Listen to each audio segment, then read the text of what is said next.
Hello, everybody, and welcome back to Hyper Delivery 5, presented by DragonsQuad Esports. Today is a big day. Semifinals and finals. We will be crowning possibly a new Hyper Delivery champion today. Or we might see Shiitak3 hold on to his crown. We'll have to see where things go. Joining me for our first two races on commentary is gonna be Farticus. How you doing, Farty? I'm doing pretty good. How are you doing?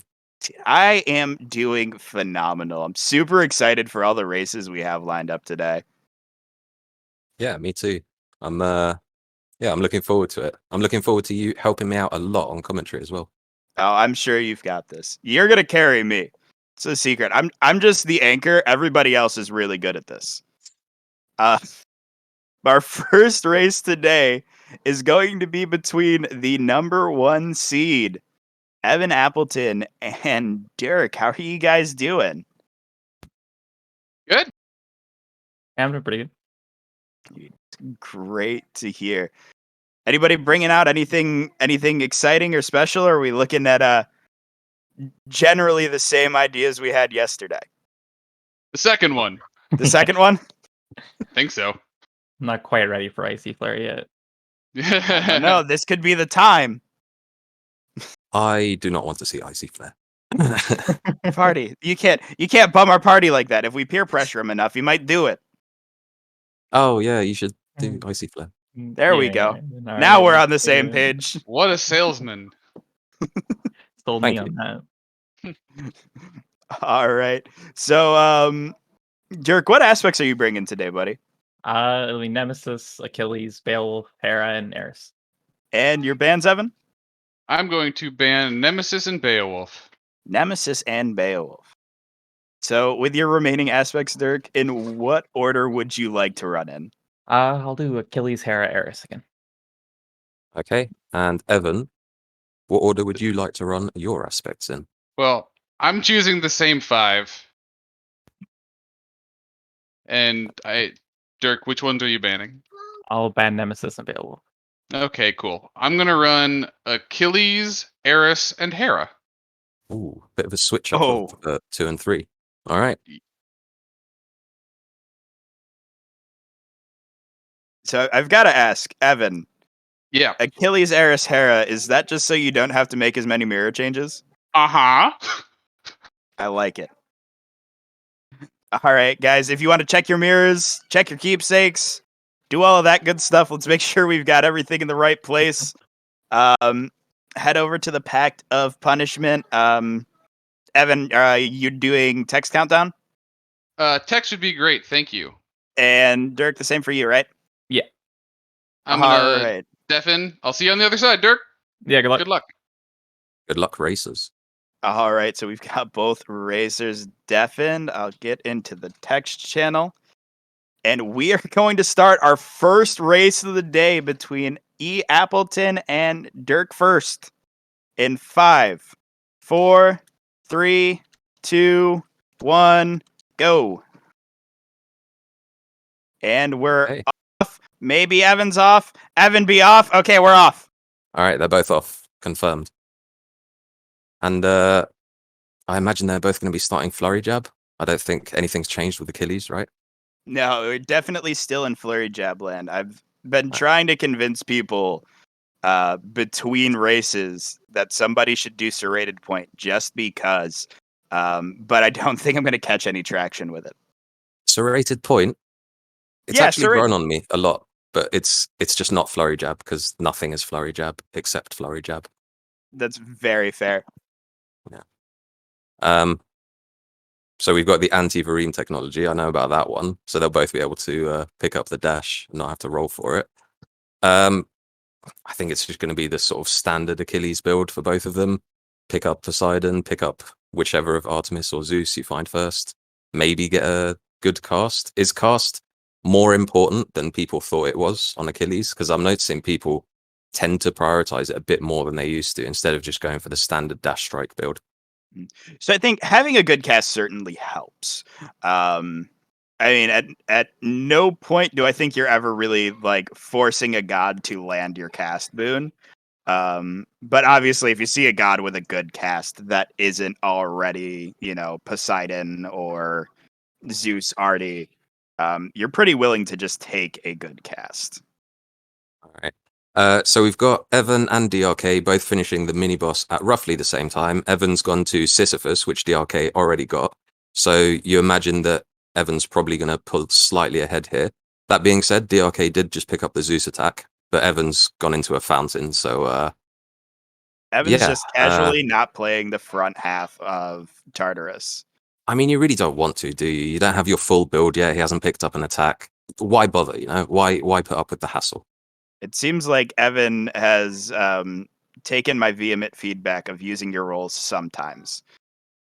We Yeah, saw I a noticed couple of that races yesterday where he just refused to roll anything. Yeah. All right, so Evan's still looking for an attack boon.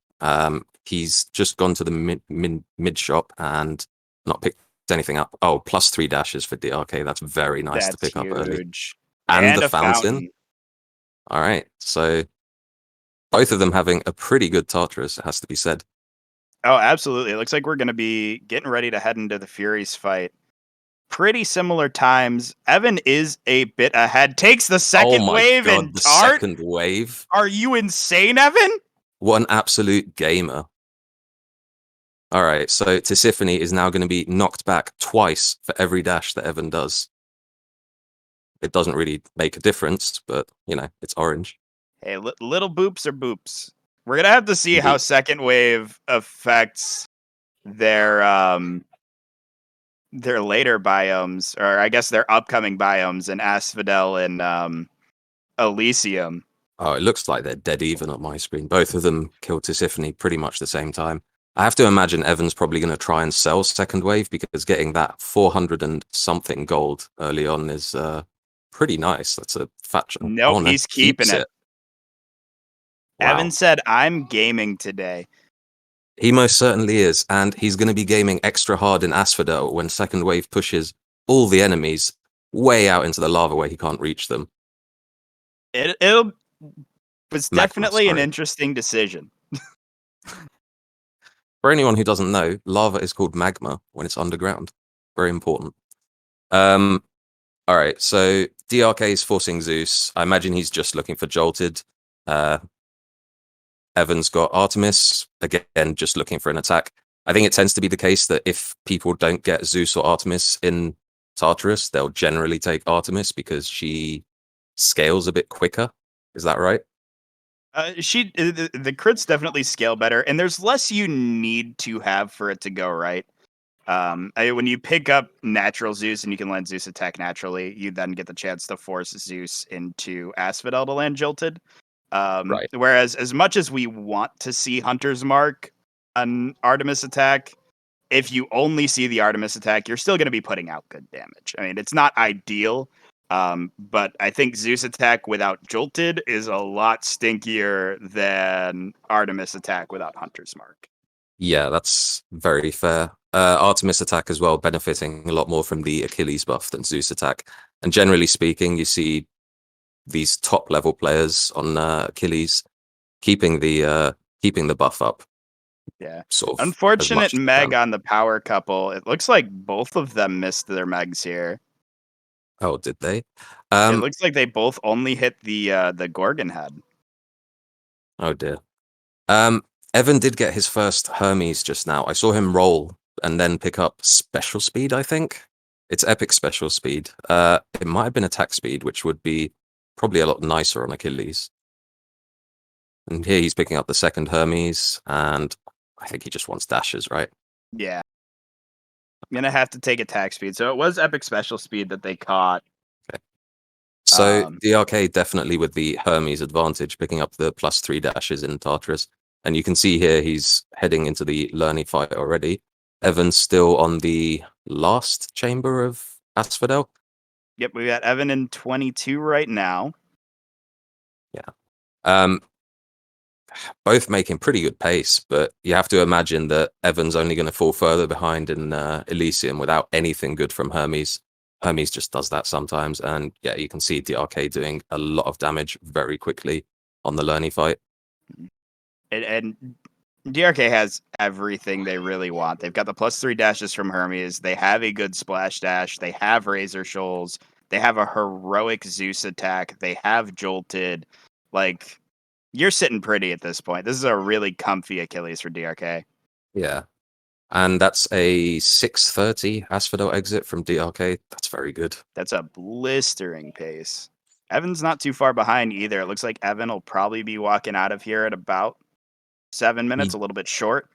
Does just take the DD though. Very easily done on Achilles, especially on Lerny, and especially if you have, the blue heads or the wave makers. Mhm. I have to say, I very rarely get through Lerny without losing a DD. I'm still very impressed when people do. Is that going to hurt him later? It could. As always, we're going to Ooh, and be the second one. really That's- hoping for a patty yeah. now. Oh, Evan, get it cleaned up. All right, so Evan's going to be exiting Lerny at 7:15. DrK is already a couple of chambers deep into their Elysium. Yeah. His health is looking a lot healthier as well, which is what you Tounis want would be from proud. health. Yeah. Healthy health is good. Did Evan just take Skelly's tooth? He did just take Skelly's tooth. Safe strats. It's definitely understandable. But DRK, having picked up the Hades core, it's just another difference that's going to make him faster than Evan through Elysium. So Evan really needs to get a lot of free rooms, a lot of good rooms to make up the difference here. Because DRK, in addition to having a good build, is playing very cleanly, moving super Absolutely. smoothly on Achilles. All right, and he's already at the Minotaur. Evan's just started Elysium. Yeah, and he's just melting Asterius. Yeah, I think not having dashes, especially since Evan has second wave, is really making it difficult for him to stick on top of enemies.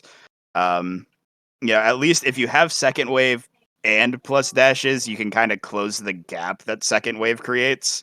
Yeah, I mean, you have to respect the flex, but probably first weapon isn't the time to be doing it. We'll see if it pays off. Yeah, DRK is just shredding this Elysium. Holy cow. Yeah, this is looking like a really nice Achilles run from DRK. And without the threat of Thanatos, there's not that much that can go wrong. Am I right in thinking as well that something the mod pack does is increase the amount of armored enemies the deeper you get into a biome? Yes. So there's been rebalancing done by Siegel to try to help mitigate the really stinky late chambers. Basically, the further you are in a biome, the more likely you are to see armored enemies. All right. Well, Evan's got the great. Patroclus. He gets his 2 Death Defiances back. He now has 4 Death Defiances as well as the Infinite. So he is safe, but falling further and further behind. The Patroclus helps make things up a bit, but he's just starting the mini boss now. And where's DRK? Is that chamber 32, 33? Yeah. He's absolutely zooming. He's really flying through this biome. That being said, Evan's damage is pretty good considering the lack of any useful Hermes boons. Yeah, I think Evan's playing really well with what he has. We've got an Artie here. Deadly Reversal's not going to be Deadly bad. Reversal, not bad at all. And with Athena on the special and plus special speed and the Athena cast, he's going to be deflecting reasonably often and, crit very good. Yeah. No, it should definitely help. I think at this point in Weapon 1, it's going to take quite the blunder from DRK to lose the lead before we hit Weapon 2. Evan does see a 34 Chaos, which is going to help close that gap a Ooh. little bit. That's probably going to close the gap a fair bit. He got Patroclus and the Chamber 34 skip. DRK, I think, did not get any free rooms, which tends to make Elysium pretty slow, regardless of how good your enemies are. He's starting the heroes fight now, doing as much damage as we expect, just phasing them super quickly. But Evan is starting the heroes fight as well, so the gap really has closed. And has to be said, regardless of the free rooms, well done to Evan for, Yeah, I mean, both of these runners are just really showcasing top end Achilles play here. We've got DrK playing incredibly well and just hitting everything you want to see on Achilles. Yeah. Um, Yeah, and and I think you can see the difference in how long they both took to kill heroes. Evan, the build is just not as good. He doesn't have any extra dashes. He doesn't have rush delivery. He's kind of just playing with the base Achilles build, which is fast enough in the first few biomes, but really slows down on heroes and dad especially. yeah, absolutely. I think too, I didn't see what DrK's end shop had when they zoomed through, but I did see the second Hermes they picked up was a hyper sprint. I don't know if you go for third Hermes if it's there, just because this build is already ridiculous. I don't know if it's. I'd obviously hyper delivery good, but I don't know Yeah, if DrK needs to take the extra time to pick up third Hermes if it's there. But it would I be always pretty do. hype. Yeah, he picks up the Mirage shot, not too bad. With well, he's got Athena cast as well. I'm pretty sure. Um, the thing is with that the Hades fight can go wrong so quickly on an aspect like Achilles that for me the faster you can do it the better, even if you lose a few seconds going to the end shot. That's But very true. we'll see what he does. He should end up with enough gold after 3 chambers. Yeah, we'll have to try to see what that end shop has for him. I still haven't caught a glimpse of it. Okay, so he's heading up to the second mini boss now, and Evan has just started his second tunnel. He does get the armored snake stone. It's pretty beefy, especially without the meg to use on it, and makes pretty short work of it. A very good fight there. Yeah.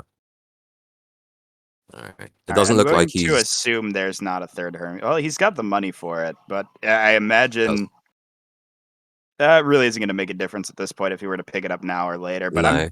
going to assume there's not a third Hermes there. Yeah. Evan, on the other hand, probably definitely does want the third Hermes before fighting Hades.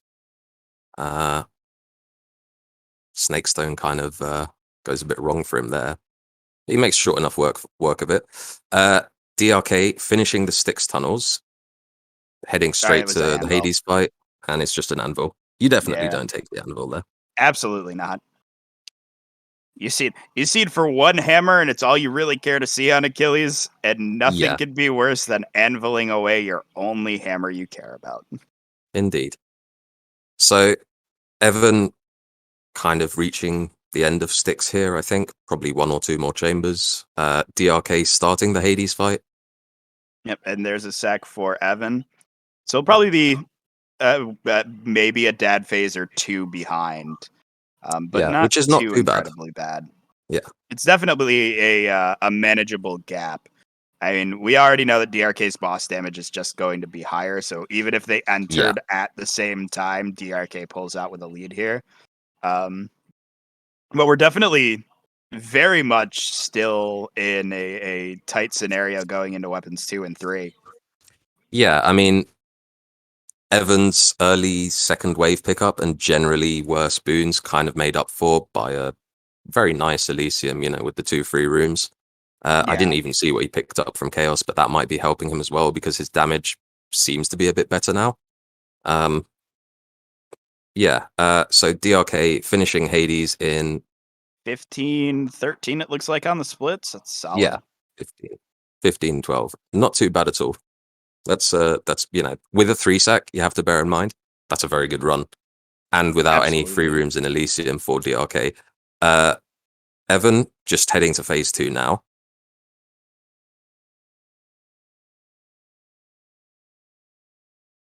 Evan's in Ooh. danger here. He is. He's in serious danger of getting penalty boxed. All right. I kind of can't tear my eyes away. Oh no! Oh, that's going to hurt. That's a 30-second penalty for losing the infinite DD. And that's with... Did he keep Skelly's Tooth? He didn't. He switched to Hades Didn't. He Call. switched Maybe up he because should he have got kept... his DDs back. Yeah. Well, this just happens on Achilles, honestly. This happens to me a lot. DrK starting his Hera run while Evan's waiting for the very slow countdown, which is still better than losing the entire run. So Yeah. goes for the triple shot on Hera. I know that some people like to start Flurry. Did both these racers go for triple shot? I I mean, we'll have to believe, wait until third weapon to see for Evan, but if I remember correctly, I believe Evan is a flurry start gamer. okay. Evan wraps up his dad fight with the penalty box, still putting in a respectable time. It's still a 16 and change run. 16:35 isn't terrible when you lose 30 seconds. That's true. That's true. With a 3 sack, I mean, yeah, it's not too bad, but the penalty box is definitely going to cost him against DrK.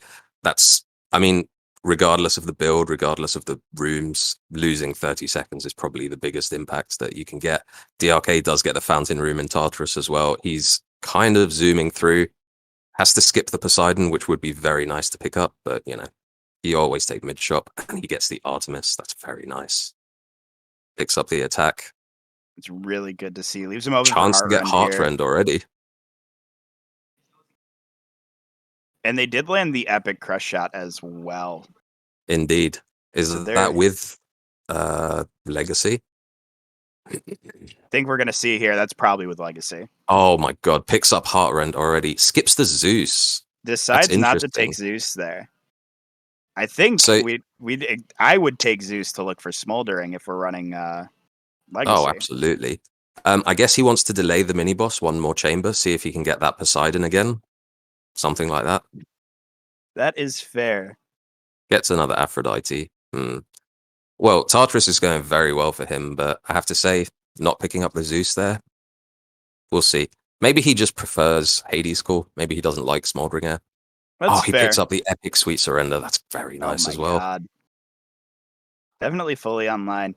I think we're gonna have a very interesting time here in Weapons 2 and 3, watching them play the reverse sides of the matchup. Because I'm sorry. Oh no, I cut you off. I'm sorry. Just because we have all seen how incredibly different both of these weapons can see, with just the difference of 1 or 2 boons or a couple of palms. You know, we all know that top end Hera is insanely fast, but a stinky Hera run can be really slow. And the Most same definitely. applies to Eris.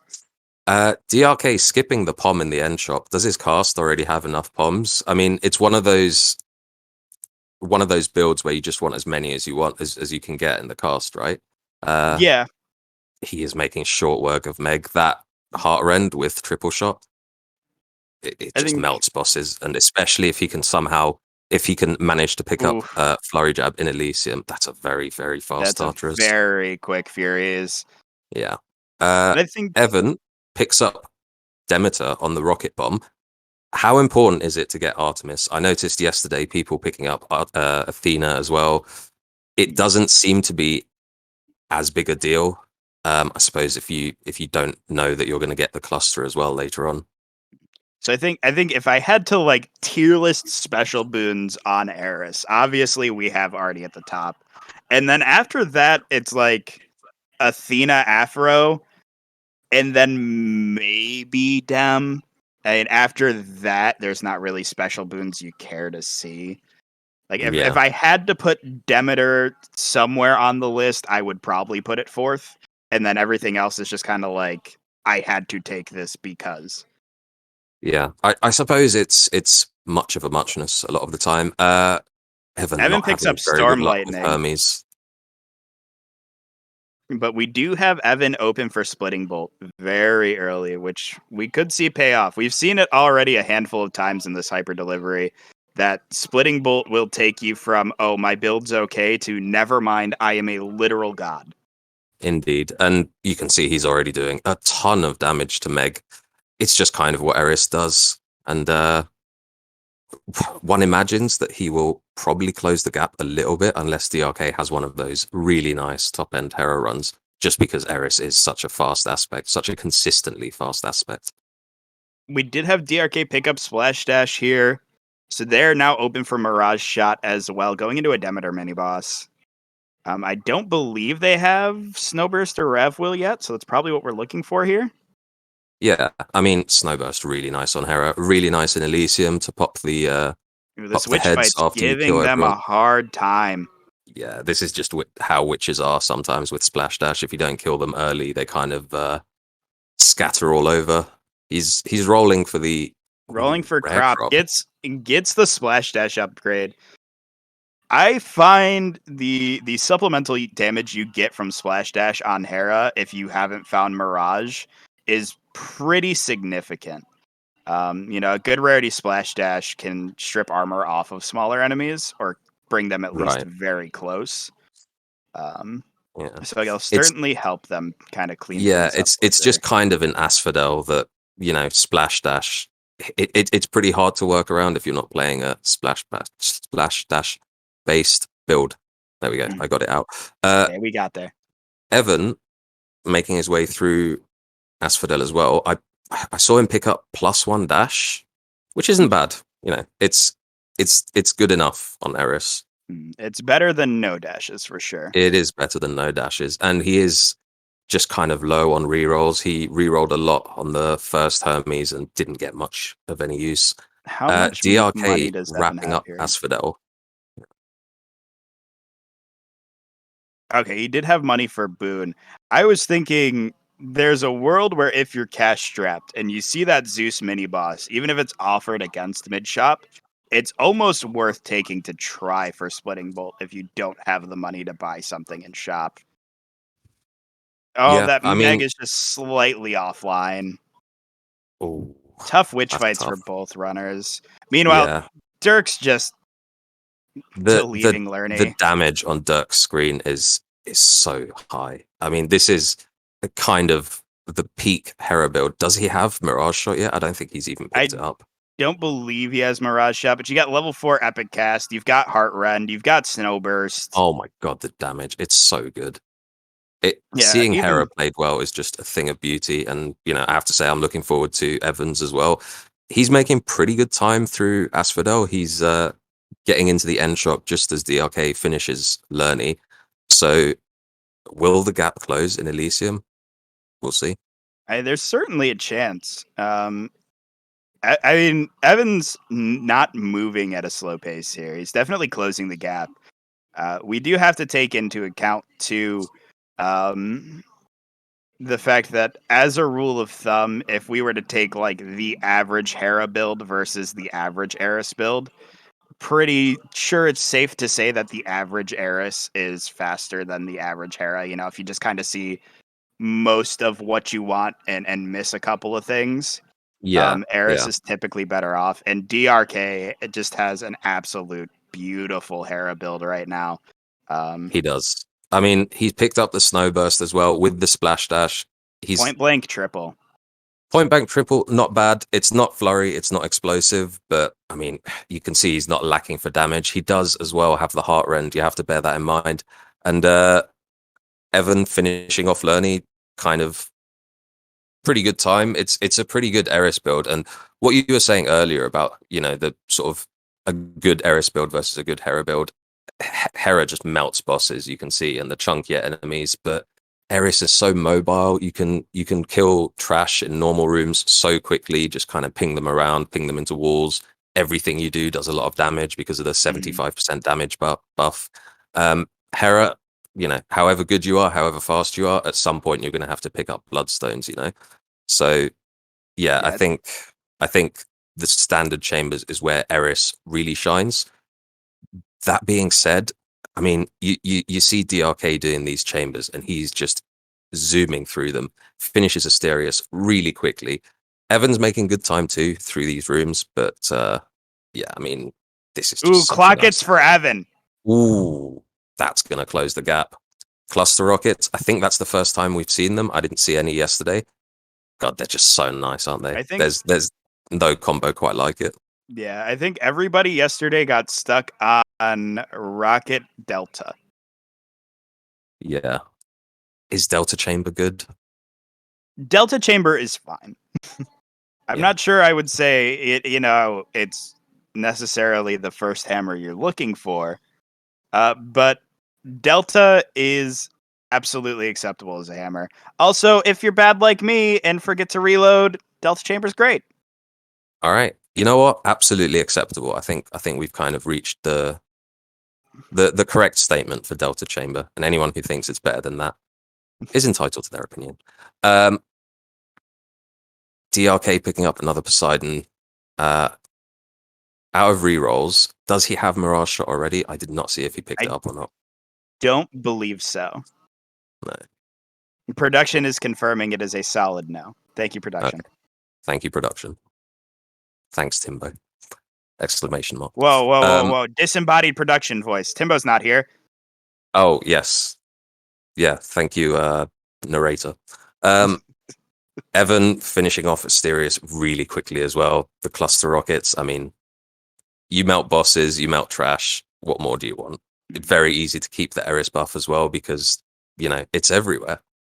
And it looks like we're starting to see the issue you were speaking to, where eventually you do have to go pick up your cast stones coming in for DrK here in the bridge room. There's a couple of enemies that just got away from him, got Is the that a respawns Chamber off. 34 That is a Patroclus? 34 patty for DrK. Never mind. Oh my god.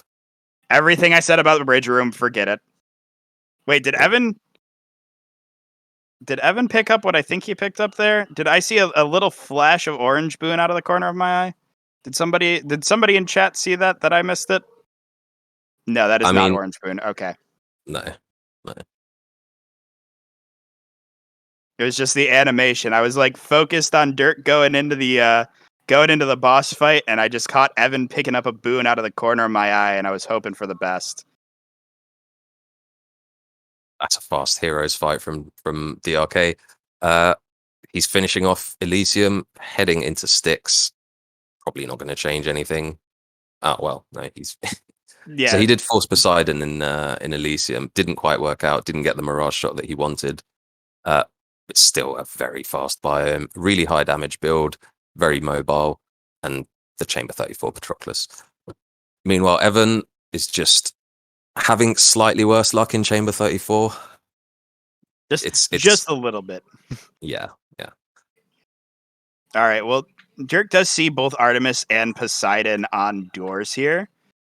So they've got at least one more chance for Mirage. I think you take the Artie reward since you already have Heartrend. You don't have the chance of accidentally rolling into Sweet Nectar. That's true. Yeah, that's something to consider. Meanwhile, Evan's doing the heroes fight and doing a ton of damage. He's not getting that much luck with Asterius sticking to Theseus. I noticed that on his Achilles as well. Hero is one of those fights that there is a bit of randomness. If you get lucky with what the bull does and kind of sticks to Theseus, you do tend to finish things off a lot quicker. That being said, cluster rockets just kind of melts it. DrK has finished his first mini boss, heading into the second, or making his way through the second Styx tunnel. Yeah, Evan just getting to Styx right now. We do see a Zeus on the door, so we've got at least one more chance for Orange Boon. They did pick up the Storm Lightning really early in the run. All right. Pretty standard Styx stuff. Just hope you don't get tiny rat rooms. And wow. DrK going into the Giant Bother, which is the fastest mini boss, especially on a weapon like Hera, which can basically just one-shot it. Evan just getting to the first mini boss now. It's the Giant Rat. Gets Big Rat. Has an extra meg for it, so should speed this up. Yeah, Giant Rat and Giant Snakestone. Those are fights that you really want to have the extra meg. Tiny Vermin as well, obviously. Not that we have to worry about that. Thank God. Indeed. All the homies hate Tiny Vermin. Let's see. Last Artemis offer for DrK. No Mirage. Picks up Hunter's Mark. Very solid. And honestly, with the build that they have, they don't even really need Mirage. And obviously, again, Mirage good, but they're doing plenty of damage without it right now. Yeah. heading into the Hades fight now. Evan just starting the giant bother. Yeah, All makes right, quick here we work of it. go. Take the roll. He Orange rolls. Moon, good. Billowing's Oh. fine though. Yeah, Billowing's still a epic solid billowing pickup. strength. Yeah, very good pickup. But it's not splitting bolt. Okay, let's see what DRK can do to Hades now. You have to imagine he's going to phase him very quickly, unless he just stealths immediately. Tons of damage though, kind of. He's got the epic quick reload as well, as I understand it. So it takes 2 cast phases to get through him in phase 1 and make him make him phase. Very fast Hades fight. Unlucky with the stealth right at the start, but otherwise, nice and clean. Yeah. Doesn't really Otherwise, have to pretty worry about ideal. death defiances. And yeah, Evan just heading into the Hades fight now. Probably going to have an equally fast time with the cluster rockets and yeah. I mean, the one thing to keep in mind too, I know it's not something I am too well educated on, but from my understanding, having chilled stacks does make dad phase slower, if I'm understanding correctly. That sounds right. I think a similar thing happens with Asterius. It definitely feels like that. I don't know if it's just feely crafting or if anyone can confirm, but it's generally you don't want. Okay, so DRK finishes the Hades fight. I didn't see his time for Hera, but you have to imagine very fast, right? With chill generally, it's something you want to avoid because the slower enemies attack, the less they're proccing things like jolted, the slower they're moving around the room. It's just not optimal for speed running. Yeah. Very few times do we care about anything that inflicts chill, unless it's Snowburst on Hera. And even then, typically we're using Snowburst damage just to clean up trash enemies. All right, so DRK going into his third aspect, picking up the rocket bomb on Eris. He basically wants to have the same kind of build that Evan had in his race. He's just finished off Hades as well. Yes, we've got Evan a handful of chambers behind, but still not anything insurmountable. So this is going to be definitely not insurmountable, and he could get that beautiful Hera build as well. He might get the Mirage shot, which DRK didn't manage to pick up. So it's certainly not over. But DRK Eris last aspect, it's very consistent. It's kind of pretty difficult to go wrong with Eris if you're at this level. Oh yeah. I mean, Eris is fast regardless. It just has that variance of fastness where sometimes it's disgustingly fast and other times picks it's up just the natural Artemis early on, gets the rare special on Rocket Bomb. That's a very nice pickup. Early Artie special just solidified the first 2 biomes for them. And +3 dashes. Oh my god. Excuse me? DRK has clearly paid Hermes a bribe today because he is having an absolute blast with the dashes and the epic quick reload on Hera. Oh, and he gets the fish. You never want to into a natural Poseidon. Oh my god. Yeah, this is kind of the dream Eris start.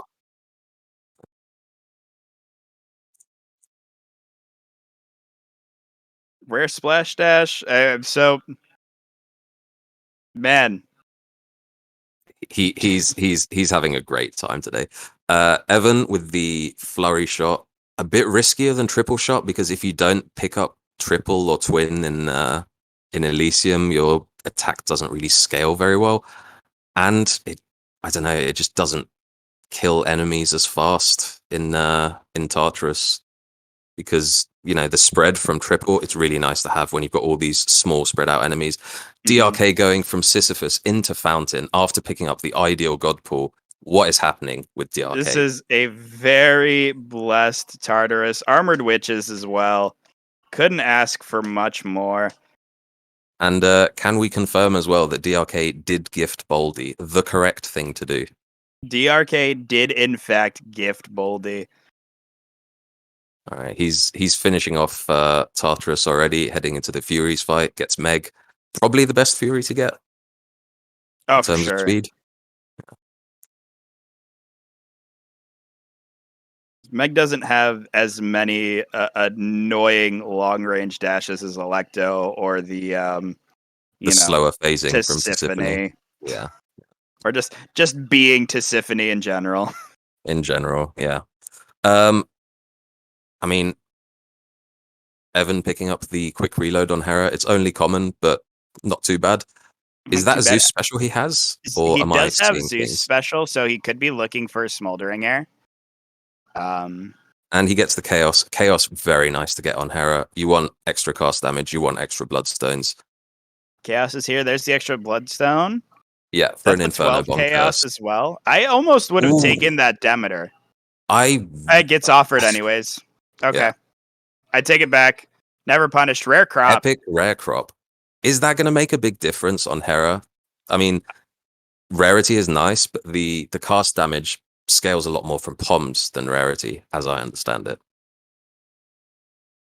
So I think if I believe we had this discussion yesterday with Siegel, where if you're going from like epic to heroic, it's a marginal at best difference.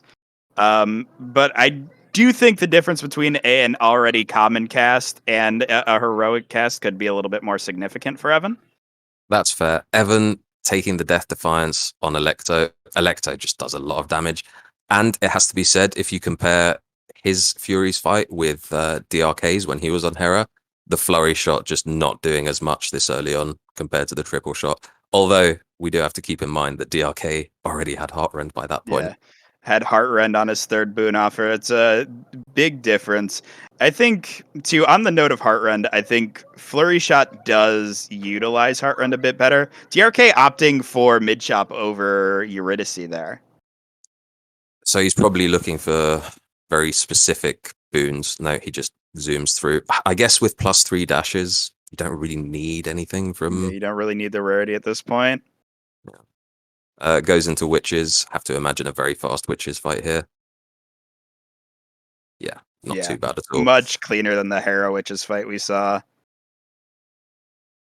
Ooh, into the Into Chaos a as well. 22 Chaos from that Light of Ixion. Yeah. Always worth picking up the Light of Ixion. If you're not about to head into the last room, it's just, it's such a nice time save. And you can pick up something useful. I actually didn't see what you got from Chaos. Neither did I. Okay.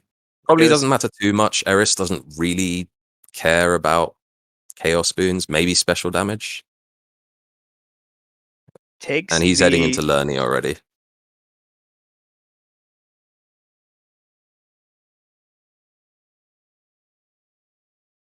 All right, Evan finishing off the Chaos Curse.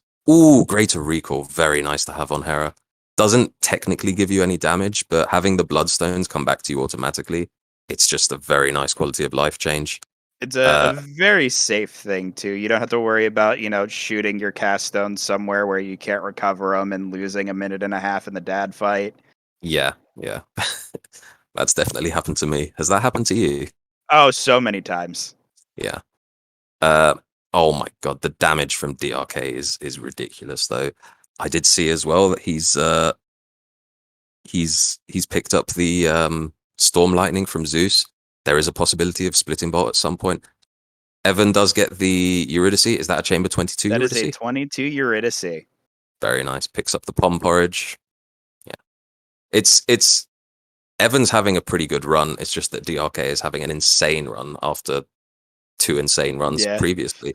3 back-to-back, just crazy runs. Evan picking up the Lightning Rod. Lightning Rod and Greater Recall. I like it a lot. Lightning Rod does make your cast stones a bit harder to pick up. Greater Recall makes you not care about that. So it's a combo I like. I know people tend to go back and forth on Lightning Rod. I think it's pretty good. It's pretty good in Elysium if you don't have Snowburst or Splash Dash or anything like that.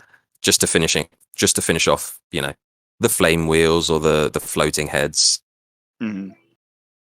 Hey, the only problem is, you're hoping that your cast stones are landing next to you anyways when you're running Flurry. So we're not going to see a lot of value out of that Lightning Rod. I don't know if you noticed, Bill, but DrK just picked up Cluster Bomb, and he's got the Artemis special. I mean, of course he did. skipping the mid shop to take a centaur heart. Do you think he thought it was the last chamber, or is that just a mistake or a I flex? think that's a nod to Papa Tounis. Interesting. When in doubt, interesting. take health. Health good. I think everyone can agree that health is good. Evan picking up the early Chaos Gate in Elysium, but it's a bit of a task for him now to make up the time. It could still happen. You could get the Elysium skip at the end, but if you look at the damage that DRK is doing, the mobility with the +3 dashes, even with the skipped mid shop, he's at least 2 or 3 chambers ahead. Going into Asterius now, just melting him, phasing him super quickly. Evan picking up the twin shot, I think, and a Light Evixion. So twin flurry, very good damage. Yeah, absolutely. I think it's not triple shot. I kind of like twin flurry better, even if it's wrong, like numbers wise. Just something about it. Completely agree with you, as it happens. Yeah, I mean, it's just easier to hit. All right, so Evan does pick up the Patroclus into the mid shop. I mean, he's still a bit behind DRK, but that's a pretty nice sequence compared to the skipped mid shop and no Patroclus for DRK. And we'll be able to see here how quickly he can beat Asterius as well. And I don't know if Evans already caught Heartrend or not, but it may have been. He didn't have the money anyways. I'm gonna say it may have been worth picking up that Afro if it was available, just to try to take Heartrend out of the pool after this Poseidon offer. Yeah, that's so a that good way point. you don't have to worry about losing a potential Mirage shot. That being said, Mirage Shot obviously is something you really want to get on a cast aspect like Hera, but with Twin and Flurry, Heartrend, really, really good damage. Absolutely. There's definitely plenty of dad fights where you have a twin flurry or a triple flurry and Heartrend, and you just shoot your casts and stand on top of dad, just holding the attack button, waiting for your cast And to it come feels back. so good. It feels so good. Especially because it doesn't show the damage marker per hit. It just keeps adding them up. So you're sitting there and just watching it go 1,000, 2,000, 3,000. Feels so good. Big number, good. Yeah. All right, DRK finishing off Elysium. He had a pretty rough Chambers 33 and 34. Evan kind of having a better time of things with his enemies and with his rooms. But, DRK's already heading into the heroes fight. You have to imagine he's going to be killing them super quickly as well. Evan rolling this Artemis, picking up support fire. Picking up my favorite boon. Is it really your favorite boon? My favorite boon. Support fire, best boon in the game. I will die on this hill, and every time we see it, I will comment on it. You can't stop me, Timbo. I think it's Support the prettiest fire, boon good. in the game. It's very satisfying. Evan actually closed the gap pretty nicely in Elysium there. I mean, DRK not having a very good heroes fight, Asterius not cooperating and kind of doing his own thing. He didn't manage to phase the heroes that close to each other. Has to be said, this could still go either way. Evan's having an okay heroes fight. Yeah, heroes fight's not too bad. And we do have to keep in mind, Evan's splits are about 4 seconds behind DrK's. So, I mean, if this gap gets closer, it might come down to timers, but we should see DrK just breeze through Elysium here. Or Yeah. Elysium, I'm sorry, Styx. It's really where these splash dash builds shine. Yeah, exactly. +3 dashes, splash dash, cluster rockets. None of these rooms are going to give him too much trouble. Just absolutely destroying the Satyr there. It's looking good for DRK. This just in from Ghosty Boy. Currently a 24-second lead for DrK. Thank you, Ghost, our stats man. Well, 24 seconds. Here's another stat for you. 24 seconds is less than 30 seconds. So if DRK loses all his death defiances and gets penalty boxed, it could still happen. It could. And each DD is like a 4 or 5 second time loss. That's true as well. I haven't seen the Big Rat again. Yeah, this time he doesn't have the Meg for it. He's doing, a lot of damage, but the big rat has a lot of health. It's just not one of the mini bosses you want to see. He kills it very Yeah. fast though. And we could see the kind of the duality of these two builds. They both Yeah, saw Big Rat, and DrK just didn't care. Their damage is insane right now. Yeah, this is kind of the peak Eris build. You've got cluster rockets, you've got Artemis special, you've got +3 dashes. This is exactly where you want to be on Eris Rail.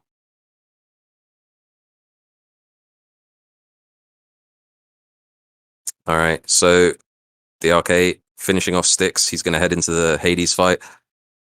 It kind of feels like it's all over. Evan still having to deal with the giant snake stone here. He does have 5 casts with the extra bloodstone from the well. Is that going to last until Hades? I didn't see when he picked it No, up. I think he's got 3 chambers left on it. So All right.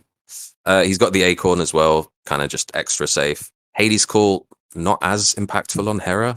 You don't charge it up super fast, and you tend to do enough damage without it anyway.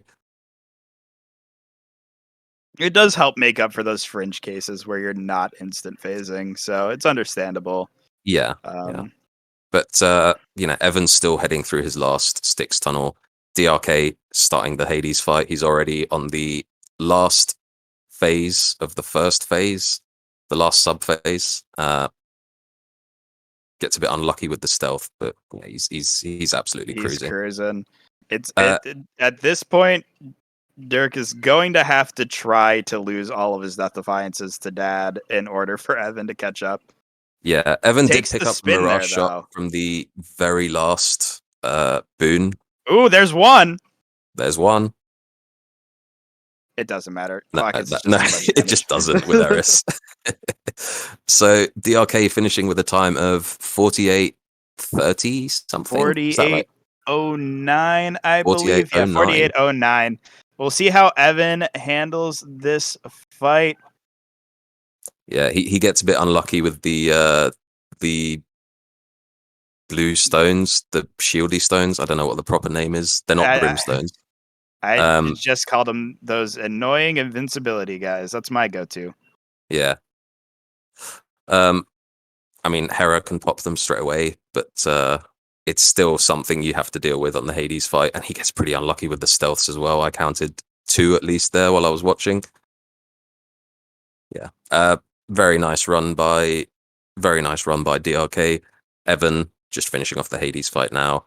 It was a bit too much of a lead to make up, but it looked pretty close for a while. It was a tall order to overcome that kind of second weapon Eris that didn't quite go where we wanted it, as DrK saw pretty much everything you want to see on the last 2 weapons, short a Mirage shot on Hera, but I mean, everything really came together nicely there.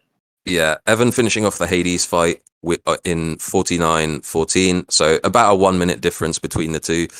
Do we want to get both the races in to have a chat about how they did? We've already got them. Good race, guys. Good job, DrK. Congratulations. Hey, thanks, man. Yeah, Evan. very nice race by both of you. But DrK, that Eris run, I mean, you kind of wouldn't change anything, would you? You had the perfect build, like all the boons you wanted. I think I'd probably change the Elysium. Like, first off, I'd probably take the mid shop this time. So that wasn't a flex then? It was not a flex, no. I thought for sure that was just the end of me. Like, especially after I didn't see a single free room afterwards either. It was almost a 5-minute Elysium, so that wasn't great. But everything else came together. I got +3 dashes, got special speed, clockets, like epic jolted. Yeah. Like epic Yeah, we actually saw both of you get clockets on your Eris run, but nice. Evan, I think you had the Demeter special, which doesn't quite scale as well. I mean, clockets are still clockets, but if you've got the Artemis special, it's kind of on another level, right? Yeah. How did you feel about your runs though, Evan? I mean, I thought you did pretty well.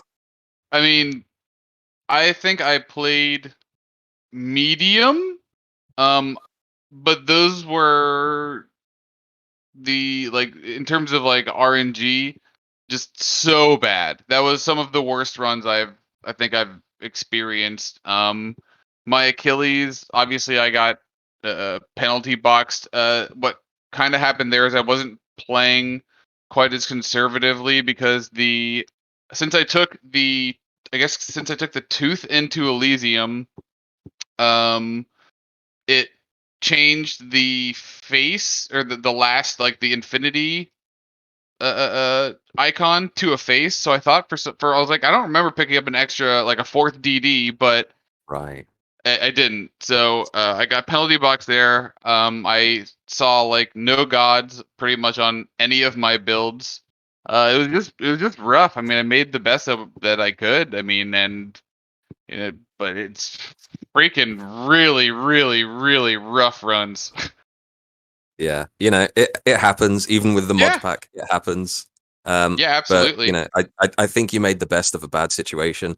Can we just ask about the second wave pickup in Oh Tartarus? yeah, I mean, I was laughing at that because I think at that point I already rolled once on Poseidon. I saw like 4 Poseidon in Tartarus or something like that, and I didn't want to spend more rolls. I wanted to save some for Hermes, which by the way, Hermes was not a happy camper with me today for some reason.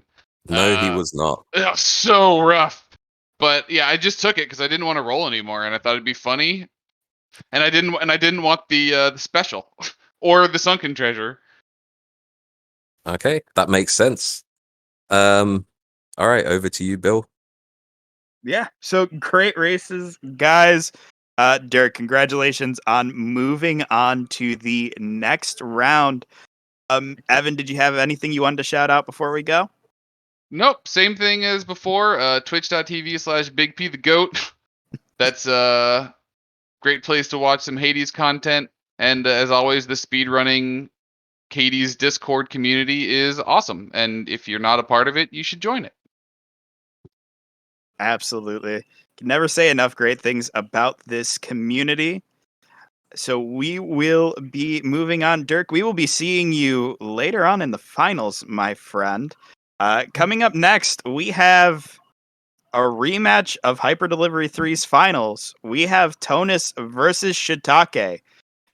The fastest man alive versus the Hyper Delivery champion. So we'll be right back here in just a few minutes. Stay tuned, guys.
Hello, everybody, and welcome back for our second race of the day, featuring Tounis and Shiitak3, a rematch of Hyper Delivery 3's finals.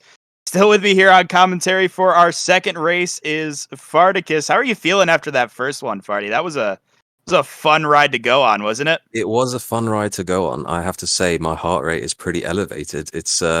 It's probably going to get even more elevated because this match, I mean, we're expecting a pretty bloody good match here, right?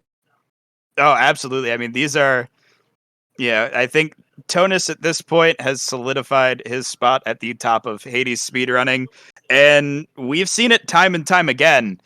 Shiitak3 is, I don't even think we can say arguably at this point, is just one of the best racers we have. I mean, not to discredit Shiitak3's, skill as a runner in general, but every time Shiitak3 is in a race, it's just insane. There's never a time where you're like, oh, Shiitak3's in trouble here. It's just like, oh yeah, Shiitak3 things.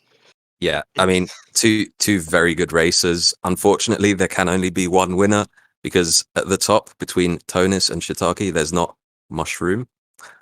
Anyway, with that, I'll hand back to you. Thank you, Farty. Tounis, how are you doing, buddy? Doing okay. This is just another lap race for me. I mean, I know it's exciting for many people, but for us, me and Mushroom Man, this is like the 17th time since the last HD we have raced it, so it's just one of those. But it's the big race on the big stage, Tounis. Yeah, I'm actually really nervous. Hey, Tounis, don't be nervous. What? Don't be nervous. Yeah. Oh, it's fine. Okay. All right. So, Shiitak3, how are you feeling? I'm actually feeling a lot better than yesterday. I wasn't confident going in because I was like pretty burnt out the week before and had really bad practice. But after yesterday, I'm feeling a lot better. And like Tona said, it's just going to be a comfy race, not too much pressure. Right All right. on. So Tounis, what aspects are you bringing in today? It's the same shit. Just the same shit. Shiitak3, out of the same shit, what would you like to ban? I will ban Nemesis and Achilles. All right, and then what order would you like to run in, Tounis? Beowulf, Hera to Ares. Okay. Yeah. And Shiitak3, which aspects are you bringing? I will also be bringing the same shit. I'll be banning the same shit. Same shit again. All right. Tounis banning the same shit again. And we've got the same shit against And the same is it going shit. to be the same order as well, Shiitak3? Yes, it is. All right. Everybody good on keepsakes, mirrors, all that fun stuff?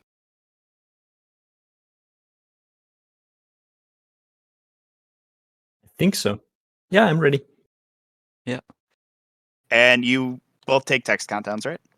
Yep, I'll be muting and deafening right now. Okay.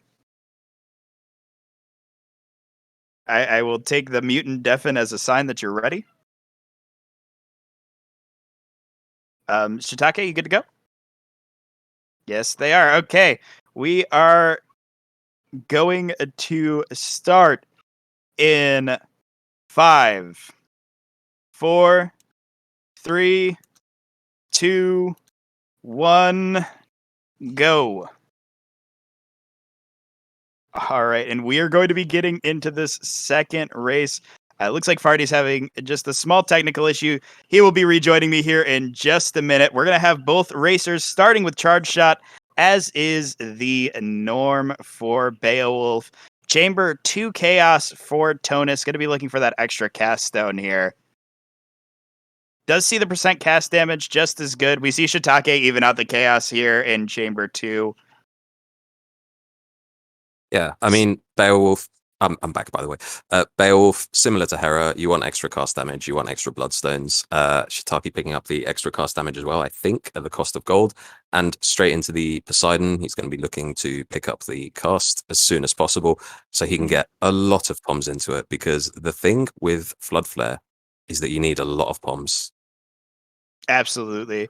And I think, too, something to note, Shiitake does only have 108 gold. That could be significant going into Tartarus mid shop. They likely will not be able to buy in mid shop outside of a palm. So we're gonna have to be hoping that there's not like an Artemis offer in that mid shop that might make that gold curse a bit of a feels bad. I mean, obviously we take it for plus cast damage regardless, but it would be a shame to have that missed Artemis in mid shop if it's there. Yeah, it's always a risk, especially early on in Tartarus when you've just got the 100 starting gold from the mirror. That said, he goes into the mini boss room before the mid shop, so you never know. You can't see the mid shop after the mini boss, I think. So he gets the Dionysus pickup. Just going to pick up anything. I think it's not really a god you want on this build. It's not Diobeo, unfortunately. And you can always take like special and roll on EA, but it does muddy your boon pool. It leaves you open for duos you obviously don't want. Or I shouldn't say duos you don't want, but it leaves you in a place where you can't guarantee seeing Mirage. Natural Artemis for Tounis. So Natural Tounis is Artemis already was a very online. nice bombers fight as well. Getting the double meg, easier said than done, I've found. Although these two seasoned pros, it's just expected, right? Oh yeah, I mean bombers can always be a fun one. I still, even with how many times I've played the game and however many times we all have, every once in a while bombers is just like, I'm not feeling it today, and one jumps out of the meg for fun. Yeah. Chamber 12 Shiitake Patty. really showing off the well, I mean, getting the Sisyphus, Patty gifting Sisyphus. Baldy again against Tounis. That is bold. Yeah, he's kind of showing off the biggest advantage of Flood Flare in those small rooms. You can just shoot it anywhere and it's going to hit stuff. He gets the natural Artemis as well, picks up the special, doesn't care too much about the attack, picks up +1 dash from Hermes. He doesn't want to spend time rolling. Very fast Tartarus. He does get the Chamber 12 skip as well with the Sisyphus. Tounis not too far behind. Both of them getting the natural Artemis. That puts them in a really good spot for Asphodel. You want to get Mirage Shot as soon as you possibly can on this build. And I would give just a very, you know what, honestly, a decent build edge right now, the Tounis, with 4 palms in a rare Flood Flare, as well as having the Artemis attack. So while Shiitake is ahead pace-wise by a couple of seconds, and obviously they're both online for Mirage, which is important for both of them, I think Tounis just has the slightest edge damage-wise right now. Yeah, I mean, Artemis on attack, it's actually a pretty big deal because charge shot, 80 base damage, that's huge. And if you can get some crits on that, it's really nice. You do understand Shiitake not wanting to roll away the special because at the end of the day, it does open up Mirage Shot, but he's going to want to get something nice on the attack at some point. It just makes things like Elysium smoother, you know? Yeah, especially when you don't have a dash boon. The worst thing is rolling away and then only getting offered Hunter's Dash anyways. Yeah. All right. Shiitake picking up his second Hermes, doesn't really care. He's already got the +1 dash. This build with Beowulf, nothing you get from Hermes is really impactful unless you can pick up the rush delivery. Tounis getting an early Artemis as well in Asphodel. First chance at Mirage Shot. Probably going to see some rerolls. They have 6 rolls. I'm willing to bet that they're willing to spend all 6 of them for Mirage. Oh, yeah. I mean obviously you don't want to, but... Yeah. All right, here's one, roll number 1. 2. Roll number 2. There it is. There we go. All right. Shiitake heading into the mini boss now for Artemis, trying to pick up the Mirage Shot here. Will he settle for the attack if he doesn't get it, or are we going to see a lot of rerolls as well? It's worth at least 1 reroll. It may be worth settling for attack too. It's a really tough call. No. Well, they're gonna have to take 1 reroll anyways. Like Oh Ooh, no! that is He rolled very past the unfortunate. attack looking for Mirage. That's very unfortunate. I think after that first roll, you have to accept attack if you weren't offered Mirage. It's a I think very, so. very big gamble to roll for it a second time looking for it. And now I Yeah. believe that leaves Shiitake out of rolls. Oh, they have 2 left. Fountain will help ease that pain a bit, but we're going to Eurydice see. into Fountain. Who cares about Mirage Shot when you can just skip the end of Asphodel? So, like you said, the build advantage definitely in having to spend a reroll to get rid of Athena, Athena aid. and then takes the call anyway. That's That's questionable tough. from Shiitake. I don't think that the only other thing. I guess Athena attack would have been better than no attack boon. Yeah, I mean, I think she offered a non-primary boon as the last option. Tounis, he's still slightly behind because he's not gotten as many free rooms, but the build is a lot stronger. And he picks up the Blade Dash, which is very cool. It's a very comfy dash. It's one of the more safe defensive dashes in the game. You don't have to dash into enemies to get the value out of it. But we should see the difference really coming through here, where we're seeing Shiitake have to unload 2 full cast volleys into these learning Yeah. heads for the most part. Yeah, that is rough. Whereas Tounis, as you can see, just takes 2 casts to kill each head. And with Flood Flare as well, it's easy enough to hit all the Lerny heads on each side. It's just a very large range once you get the poms in it. It's, it makes sense. With Beowulf, people have kind of gone back and forth on what's the best cast, but Flood Flare opens up Mirage Shot instantly, clears rooms very easily. It's a very good choice. And yeah, you could see the difference in the Lerny fights there. Tony's not having the best run, finishing Asphodel in about 720. So I do just want to mention a good point I saw pop up in chat. Athena Aid does open Unshakable Metal, which I had forgot is a boon. But that's another thing kind of along the lines of what we were talking about with taking like the Dio special, where now Poseidon offers are not as safe. And it's also going to open up DR, I believe, as well. So even the RD offers at this point won't be guaranteed Mirage Shot on duos. I don't think you can get Deadly Reversal from the call. I think it's only attack It's or special, as I understand special. Okay. it. But yeah, it's as someone's pointed out in chat, we're seeing here the difference between a good build and good room RNG. Tounis, he's having a nicer time in the rooms. You can see he's finishing enemies off pretty darn quickly.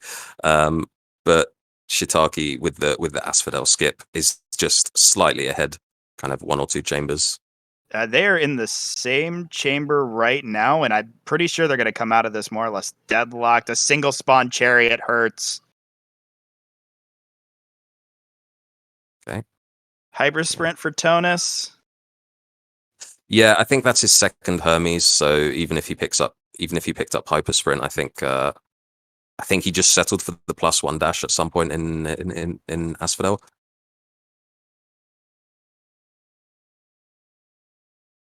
All right. See here. Yeah, it's just you can see the difference in the damage just so openly. Yeah, Shiitake's not having a good time with these shield bearers. Interesting. Tounis picking up Zeus. I think he just wants to fill the god pool, although now he has a 5 god pool with Demeter off the door. It doesn't really matter. He's already got the Mirage Shot. He's got everything he wants, really. Yeah. And there is sorry, my brain just gave up on me. Well, I forgot what I was going to say. Tounis making pretty short work of Asterius. His build is very good. He's got plenty of poms in the cast. He's got the Mirage Shot. Takes the crop. I didn't see what crop hit. Neither did I. His Maybe cast still special looks and like blade it's rare. dash. Oh no, he picked up purple snowburst. Not Oh, it was not a rare snowburst. crop. Okay, man, did I read things wrong? It's pretty similar. One of them upgrades your boons. One of them gives you an AoE effect on your cast. Snowburst. You know what? Snowburst is just better rare crop confirmed. Yeah, it's the rarer crop. Okay, and yeah, Shiitake picking up unshakable metal from the mini boss there. Exactly what you said. Does go 33 into a fountain fountain. chamber though. This room luck is insane. Honestly, the luck that we're seeing from Shiitake is what is keeping them in this Beowulf portion of the race. Yeah, that being said, 34 Tounis patty for does go into Tounis. the yeah. So I mean, they're finishing Elysium at roughly the same time, but Shiitake still nothing on his attack. Tounis, he's got the Mirage shot, he's got the Artemis attack. He's just going to be having a better time. Yeah, we're really And- going to be able to see the side by side difference here. Yeah. Tounis kind of just insta phasing the bosses pretty much. Shiitake not doing that. He's struggling, and this is the problem with Flood Flare. Really, it's pretty safe, but if you don't get the Mirage shot, if you don't get plenty of bombs in it, you really struggle on the last couple of bosses. It's not as fast as it can be, you know. So Tounis pulling ahead as expected, picking up the extra cast damage from the well, picking up the Dad Call as well. Shiitake having to take the Bone Hourglass because he already had the Athena Call from Asphodel, and we already saw it punish him with the with the unshakable metal pickup. So barring some kind of big mistake from Tounis, probably he's going to be ahead going into the Hera run. Yeah, I would imagine.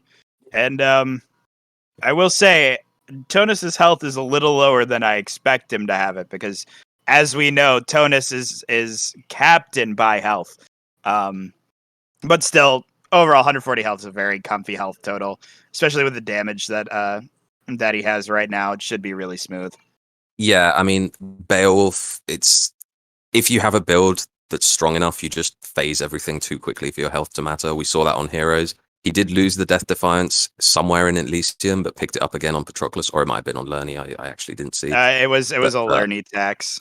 Yeah, it's pretty standard for Lerny. It's hard not to lose a Death Defiance.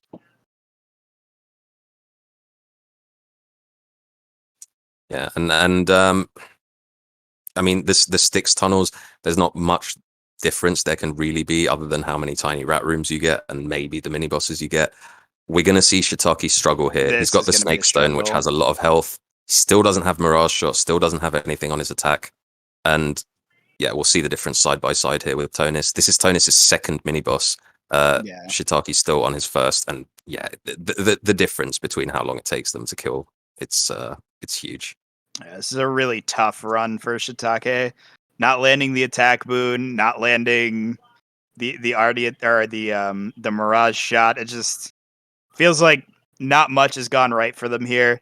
Thankfully, there's still two weapons to make up time, and we know both of these runners are very capable of playing at the absolute highest level. So Yeah. one stinky weapon, especially here, having it be in the start of the race, is probably ideally where we want to see it. Tounis picks up Sea Storm for his last boon. Doesn't do much, but it's yellow. It does more than nothing. It does do more than nothing. All right. Tounis heading into the Hades fight at about 14 minutes. So we're probably looking at about a 15-minute Beowulf time for him. Pretty good.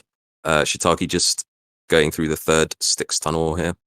He's not too far behind, maybe 30 seconds or so. But yeah, Tounis.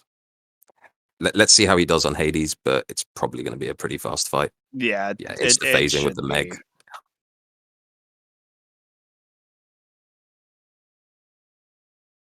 Gets the stealth in phase 2. Shiitake finally getting the Mirage shot in the very last chamber. That's going to help a lot on Hades. He's lost time to not getting Mirage shot until now, but at least the Hades fight isn't going to be too rough. Yeah, they will be losing a little bit of that supplemental damage from like Artie attack, but all in all, now that they have Mirage shot, they're finally online for their last fight of the game. Yeah, I mean, Artie attack, it's very nice to have, especially with charge shot, but as long as you've got the Mirage and a decent cast, that's going to give you as much damage as you really need. All right, so Tounis finishing off Hades in 15-16 on the first weapon. Shiitak3 still in phase 1, getting to the first intermission phase. It's we're looking at about a 30 to 45 second difference. Yeah, absolutely. Both of these runners are moving pretty well. Tounis zooms through his first ad fight, and Shiitak3, now that they have Mirage Shot, we can really see the damage difference between where they just were and where they are now. Oh yeah. All right.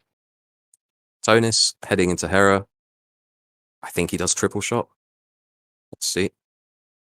He does. No flurry shot for Tounis. Shiitak3 still getting through the dad fight. He's at the very end of it. Finishes in 16:07, so about 50, 55 seconds behind. Still a pretty good run. Yeah, absolutely. Very solid runs from both runners. Tounis dropping into Hera here. Hits the early Afro cast, which is always good to see. And those first couple chambers is where you really want to see it. You don't want those... and he's got the chaos as well. Like we mentioned in the last race, chaos on Hera, it's really good to get.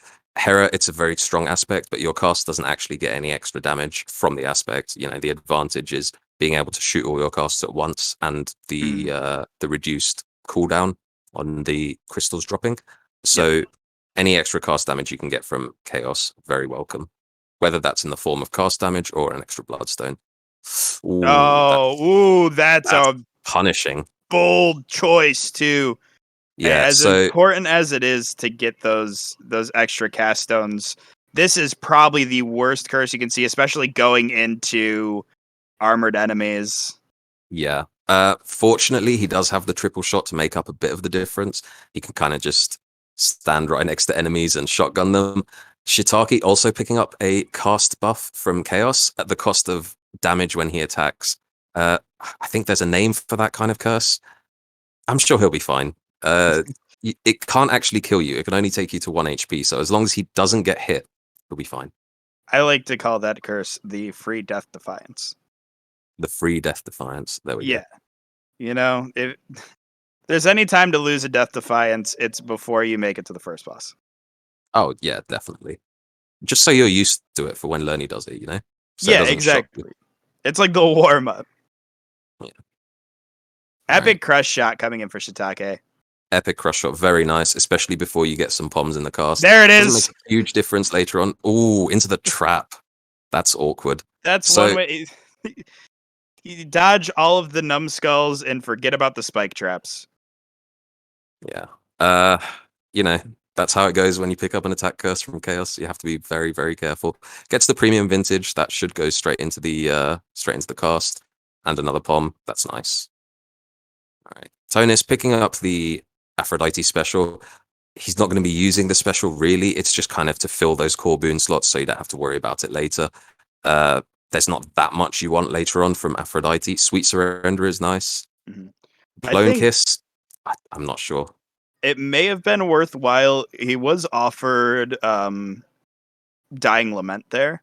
It may have been worthwhile to consider taking. I like to have Lament just in case you don't see the Snowburst or like a Razor Shoals to help clean up smaller enemies.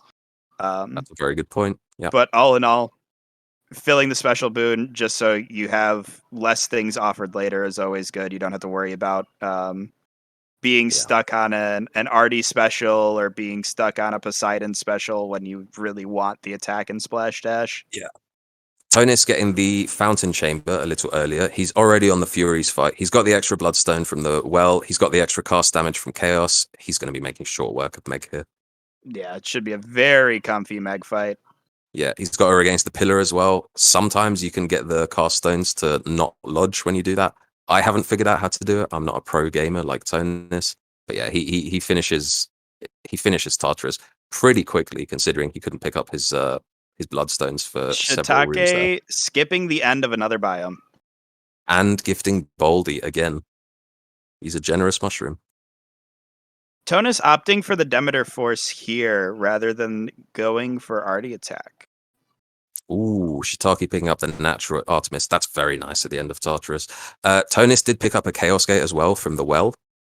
Light of Ixion. So what's he looking for here? Again, cast damage, extra bloodstone, something to help his cast. He Yeah. rolls for it.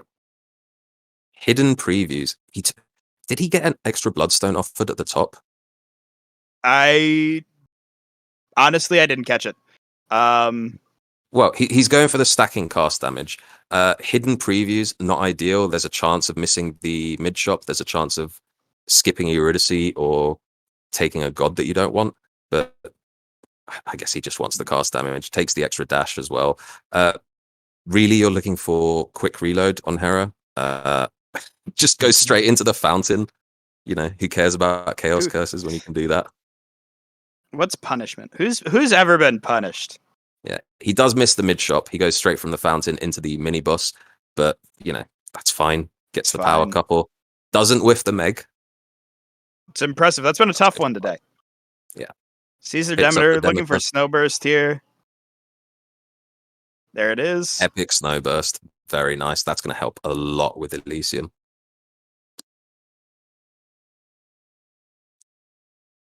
All right. Shiitak is just seeing all of the free rooms. Yeah. Which is nice. Nothing's better Especially than in not having to Asphodel. play the game, Feels right? annoying. I think Tounis gets the Chamber 22 Eurydice, though. Oh my god. Does. Yeah, that's a very nice Asphodel for Tounis. Picks up the Poms. I guess he just doesn't really care about duos. He's got the Snowburst. He didn't get anything on his attack. He didn't pick up a Poseidon or an Artemis, so... There's a Poseidon. Never mind. There's Poseidon, so I guess he does take Artemis into Elysium. Kind of delaying the potential for Mirage Shot a bit, but that Snowburst it's very good. Yeah, absolutely. The Snowburst he's going is to gonna Lerny. come. Oh my Shiitake god. still, yeah. It's a lot of damage. Shiitake looking for the Snowburst as well, not getting it, rolling twice, settling for the Nourished Soul. That's pretty unfortunate. Yeah, this Lerny fight is going pretty well for Tounis, as expected. The build is good. He's got those hugely impactful Chaos Spoons. Did he pick up another Bloodstone as well, or is that the same one from Tartarus because he just did so few Asphodel rooms? I think it's the same one. Oh my god, what a gamer! All right, I finishing didn't off see him Lerny. pick up another at least. Finishing off Lerny just as Shiitake gets to the end shop, gets the Hyper Sprint, ignores the Artemis. I suppose he just wants to see the Poseidon now in Elysium to try and pick up Mirage Shot. He does have Rush Delivery open. Tounis just settled for the +1 dash from Hermes. Extra mobility, but no extra damage. But you can see as well, Shiitake, his build is not slouching on Lerny. He's doing very well as well. Elysium, though, we're going to see more of a difference with the Snowburst from Tounis, with the extra cast damage from Chaos. Yep. He does insta-phase Lerny. This is the whole reason why we take Snowburst on Hera, is to clean up these tiny enemies in Elysium, whether it be the eyeballs or rogue flame wheels. It just gives you so much great supplemental damage behind your casts. Yeah, and Tounis picking up the early Artemis in Elysium as well. That's good. That means he's likely to see Mirage Shot earlier. He's got another Well of Charon here. He can try to pick up more cast damage. Light of Ixion, something. Heartrend? Well, Heartrend. It's not bad, but it's not Mirage Shot. Yeah, it's not Mirage, but on triple, it definitely does its damage. Yeah, that's just. I mean, Tounis leveraging a really nice Asphodel into a very fast Elysium so far. I didn't see what happened on Shiitake's screen. He lagged a bit for me. I think he picked up a Light of Ixion and then sold something to pick up an extra Bloodstone. Yeah, looks like that's what happened. All right. Let's see, what do we have in this chaos for Shiitake? Health. Bonus health. I think at this point, doesn't have many rerolls left, but still needs the Mirage Shot. I don't. Oh, he's actually not going for Mirage Shot. Yeah, I was about to say they don't have Poseidon in pool. Yeah. I guess they're just conceding with no rolls, needing to see 2 Poseidons. Yeah. Tounis picking up perfect shot with the triple shot. It's nice. It's not explosive. It's not flurry, but he's already as Asterius, whereas Shiitake is just starting at Elysium. Really, Tounis just flying through this run. Yeah. And you can see the heart rate doing a lot there as well.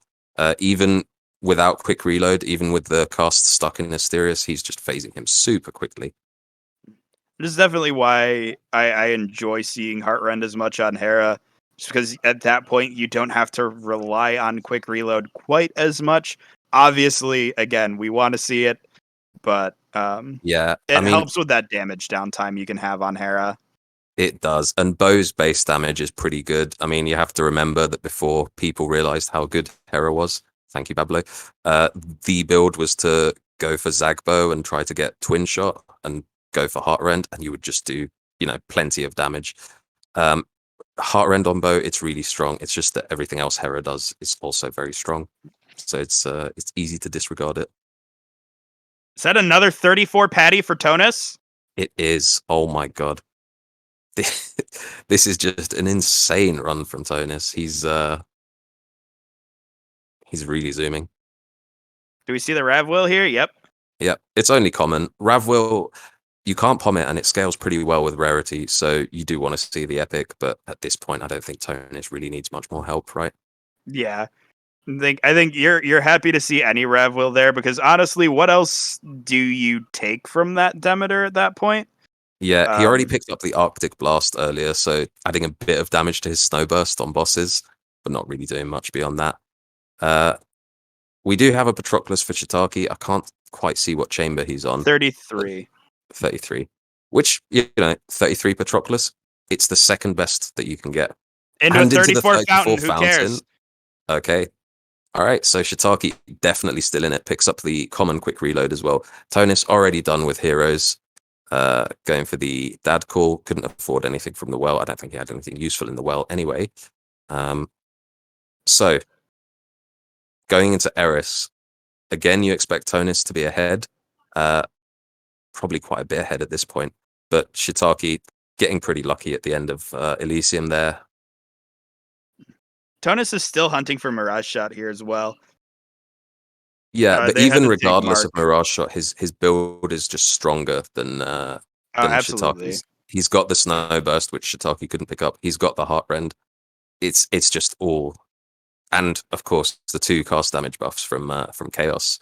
So it's yeah, definitely all coming up Tounis right now. it is. Which, considering that Shiitak3 got the 33 and 34 skip, it just kind of speaks to how well Tounis is built, how well he's playing. Yeah, absolutely.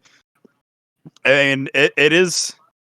We've seen it both runs now, where Tounis has had the significantly stronger build, but these free rooms are keeping things really tight for Shiitak3. It's a bit of a blessing and a curse for them right now. Yeah. So no Mirage Shot for Tounis, but you'll be happy to know he picked up a boon that's even better than Mirage Shot. According It to you. is the best boon in the game, Support Fire. I will continue to die on this hill.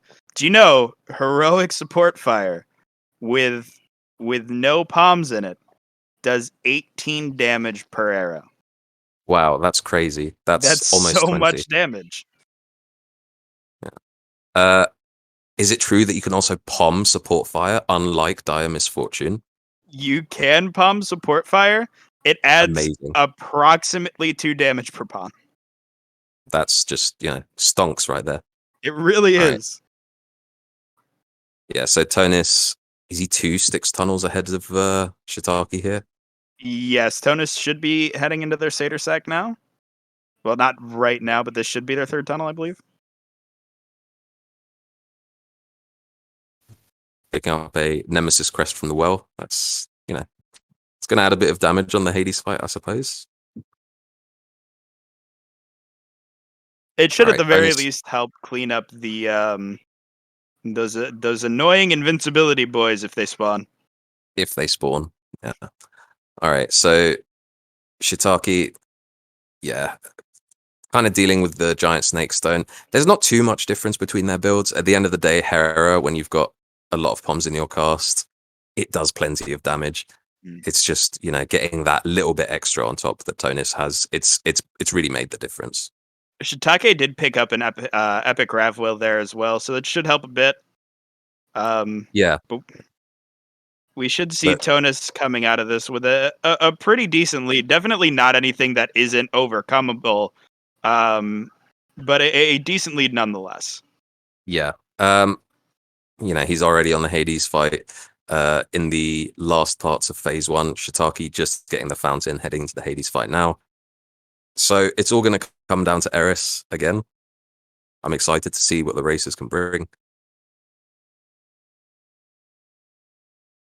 Tounis, phase 2 of the Hades fight, making quick work of him.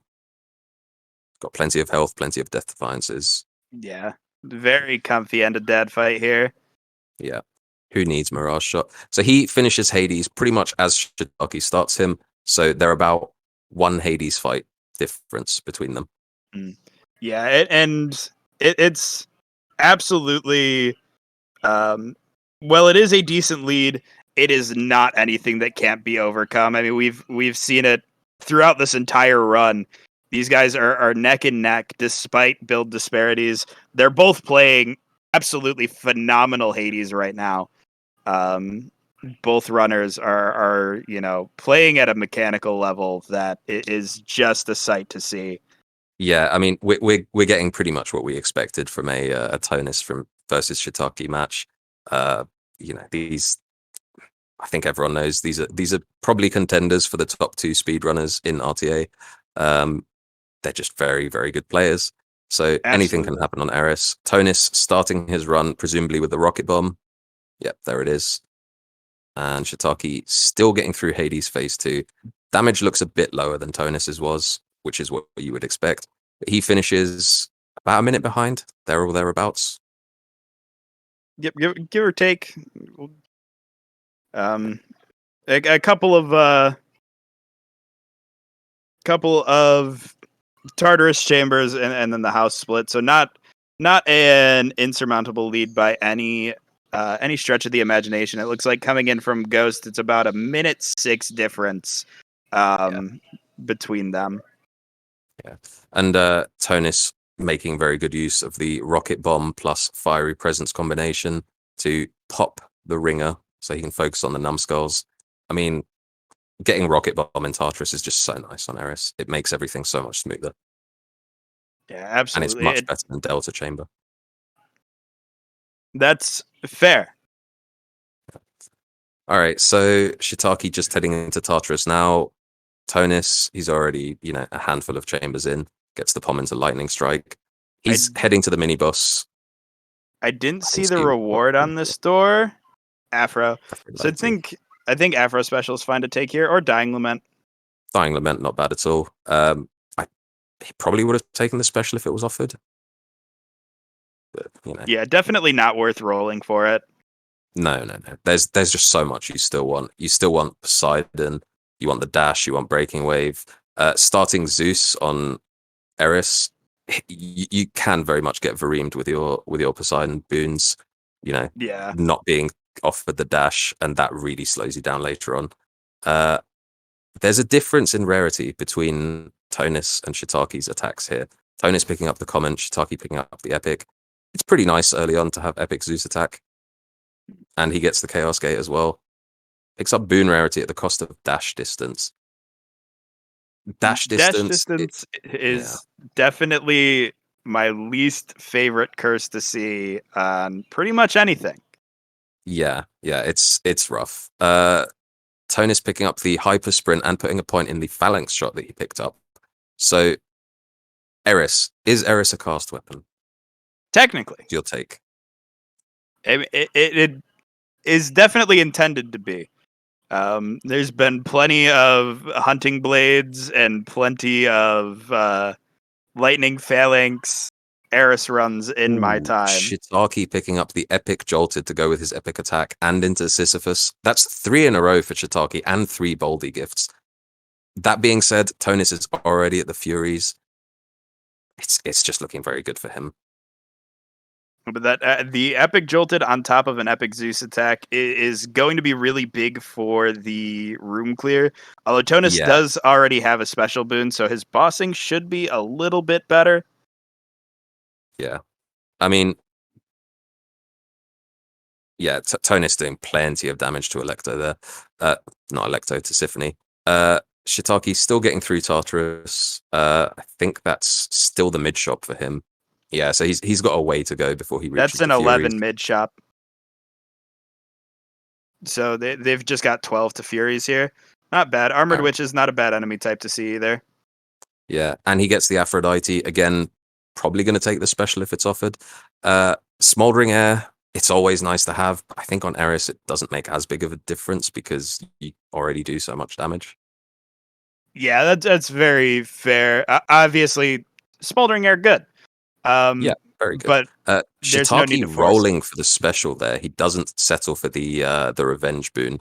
So I guess he just doesn't want to have to think about Artemis. So he can just take Poseidon into Asphodel. Yeah. Shiitake starting to Symphony now. Yeah, I mean, you can see every time she dashes that epic jolted doing plenty of doing damage. so much damage. Tounis does start Asphodel with a Chaos Chamber, though, into a fountain. Into a fountain. His second Hermes, is he going to get the RD? There it is.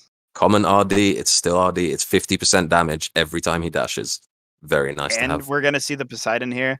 I think for Shiitake, just taking the one roll and getting Aphrodite special is probably the right play there. They can't afford to force Artemis here into Asphodel because they still need to see their splash dash and land some palms into it. Yeah. It's not bad. I mean, the Aphrodite special, it's definitely the second best one in terms of damage. But then, getting the cluster rockets with the Artemis special, we saw it in Evan's race against DrK. It's so nice to have. Absolutely, it's so much damage. Yeah, I think Tounis picked up the Athena special in Tartarus. Again, just whatever you can get early on. All right. And honestly, Athena special with cluster rockets, very comfy and very safe. Oh yeah, very safe. You're just deflecting everything in front of you. A big wedge of deflection. All right. Shiitake did pick up the hyper sprint from Hermes. I didn't see if that was his first or second Hermes boon, but he has the chance to get rush delivery as well. I believe heading into the his mid shop, first. just as Tounis is wrapping up Asphodel. So the difference doesn't seem to have changed too much between them. It's just going to come down to who gets a better build, who gets better rooms. And we did see Shiitake there picking up a Dio boon. So the Poseidon Force is going to close out their God pool, put them in a comfy spot going into Elysium. Assuming that they see their Poseidon offer, they did have one offered against mid shop. So hopefully we see it here. There it is. There it is. Yeah. Tounis, meanwhile, just cruising through Lerny, getting through the heads like they're made of butter. And we're going to have Shiitake skipping 22 again. All right. Ooh, he might. Okay, he just gets it. The Skull Crusher was doing his little dance there. Almost rolled away the dash. All right, skips chamber 22. So he's about a Lerny fight and an end shop away from Tounis. It's really looking good for Tounis now. He's making great pace. Extra special damage from the Chaos for Shiitake coming into their second Hermes here. Right. We might see the roll down for rush delivery. There's one. Two. Two. Plus one dash. Right. They did have epic special speed offer there. I think after the first roll, accepting that special speed, obviously special speed on rockets feels really good. And you're still wanting to see a breaking wave or a razor shoals from Poseidon.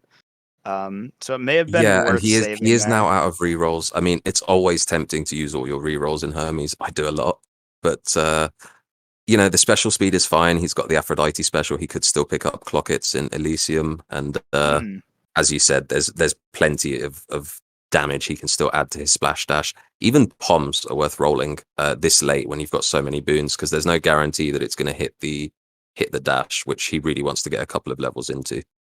Yep, absolutely. We're going to see Razor Shoals come in here for Tounis. All right, so Shiitake's just finishing off the Lerny fight. Very fast Lerny fight, actually. But, Tounis is just making his way through Elysium already. I think with where Shiitake is in their build, They might still be just a touch ahead in damage with the Epic Jolted. Although Rush Delivery certainly bridges that gap fairly well. They should be looking at a fairly similar damage. Tounis opting for Hydraulic Might over the common Breaking Wave there. Oh, did he? I didn't see that. I just noticed that Shiitaki's going into his second hammer. Delta Chamber. That's unfortunate. Fun fact coming in from the medic casts in chat. Apparently at one point, Lily, former Eris world record holder, said they would prefer +3 dashes and epic special speed over a purple rush delivery. Interesting. Maybe we should rename the tournament Speedy Flourish 5 or whatever it's called. Reflex Flourish 6. Yeah, Reflex Flourish 6. That's beautiful. That just rolls off the tongue. It really does. Shiitake getting the Patroclus, but he's still a couple of chambers behind Tounis. Tounis already finished with the mini boss. It looks like Shiitake might have to play the end of the biome for the first time in this race. 33 Patty for Tounis. They could still see 34. Is it another Elysium skip? It is. Oh my god! It is. Oh my god, this is crazy. All right, so this is exactly what Shiitake did not want to happen. All right, I don't see much changing in. Tounis rolling down here looking for the Breaking Wave. Oh, there we go. I really thought he was flexing with all those rolls, trying to get the orange boon, but I suppose he's too much of a professional. Yeah, that's just insane luck by Tounis on top of everything else. He's going to be finishing with an insane time here. Possibly it's still a 3 sack. So yeah, we're probably looking at a mid 45 or a mid 44, low 45. Shiitake does get the fountain chamber as well, though. I think that's a 33 fountain, but he has to play 34. Armored Witches, imagine playing the end of a biome, right? Yeah. We'll have to ask Tounis about it after this race. But yeah, very nice room 34, has to be said. Shiitake heading into the heroes fight now. I don't imagine there's going to be a big enough swing in sticks to kind of bring this back for Tounis. So more than likely, we're looking at a DrK versus Tounis final. I'm excited, but it's not over yet. We can see Shiitake's doing plenty of damage to the heroes. His build isn't bad at all. It's just it's not a 33 and 34 skip. Yeah, it's not skipping the end of Elysium. We also see Tounis here having almost 300 max health. I didn't see what the room reward they have is here, but if it could be any more on brand for Tounis, it would have to be the big heart, right? Yeah, I mean, death defiances are a time loss. It was the big heart. Nice. So 329 max health. Very nice. All right. Shiitake picking up quick reload from Hermes. I guess he was looking for rush delivery, but without that and with no rerolls, not very useful from Hermes. But yeah, Tounis, he's probably too far ahead to catch. And with that much max HP, we can't really expect him to get penalty boxed on the Hades fight either. But let's see what happens. All right. Giant Bother just disappearing, a couple of breaking waves. That's it. Yeah, that's a pretty smooth run all in all for Tounis. Honestly, a very smooth 3-weps for both of these runners. I mean, this is absolutely phenomenal. You have to bear in mind, Shiitake's going to finish with a very, very good time here. It's just that Tounis was on another level today. I mean, did you see how he picked the Pom over the gold after the 33 Patroclus and getting the fountain? That's just, you can't teach that kind of skill. Lightning Phalanx, he takes Billowing Strength instead. Very fair pickup. Yeah. Lightning Phalanx, it's probably a bit too late for it to be useful. It's really nice to have in Elysium. On the Hades fight, it adds a bit of damage, but it's not a big deal. Yeah, and with the with the amount of health that Tounis has here, they're going to be able to play the dad fight very, very recklessly. Oh yeah. There's not going to have to be too much worrying about dodging anything. It's just more or less run your face into dad until he falls over. Yeah, I mean, if he really wants to optimize it, he can try and get him against the pillar for the breaking wave damage. But yeah, like he said, just Yeah. dash into him over and over, hit the special, reload. Pretty standard stuff. That makes it sound a lot easier than it is. There's obviously more to it than that. And Tounis wouldn't be this far ahead if he didn't know what he was doing on all the weapons, regardless of the free rooms. But he is getting into Hades phase 2 just as Shiitak3 picks up the Satyr sack.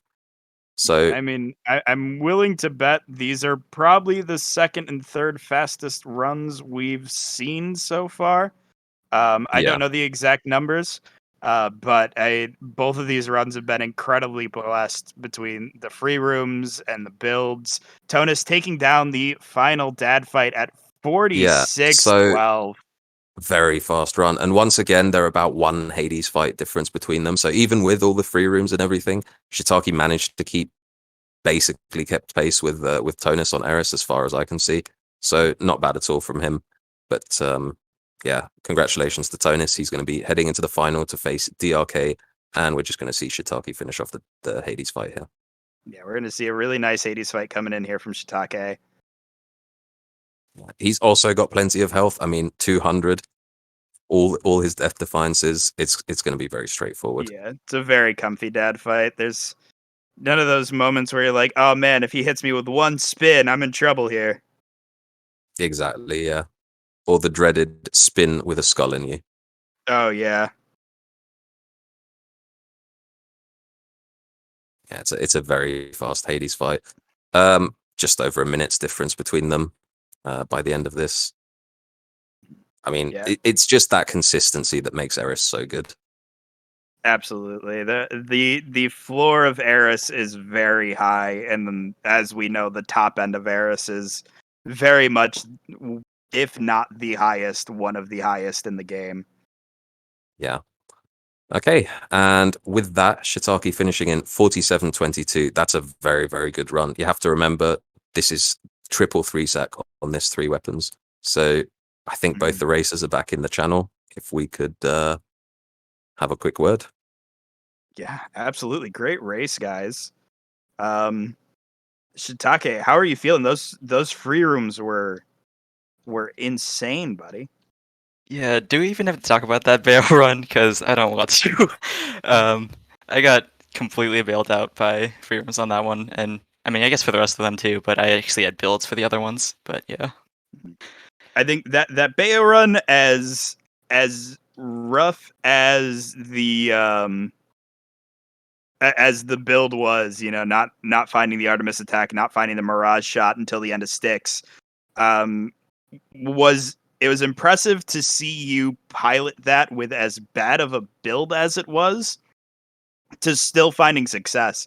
Leaving weapon 1, you guys were incredibly tight. It wasn't like a crazy lead at any given point. You played that so incredibly well. yeah, thank you. Yeah, so how are you both feeling? I mean, Tounis, you've got DrK to look forward to in the final. I'm sure you watched his race against Evan. Pretty impressive stuff. Should be exciting. Yeah, I don't know. My race this time was, I took some chaos curses that I was sure that it was over.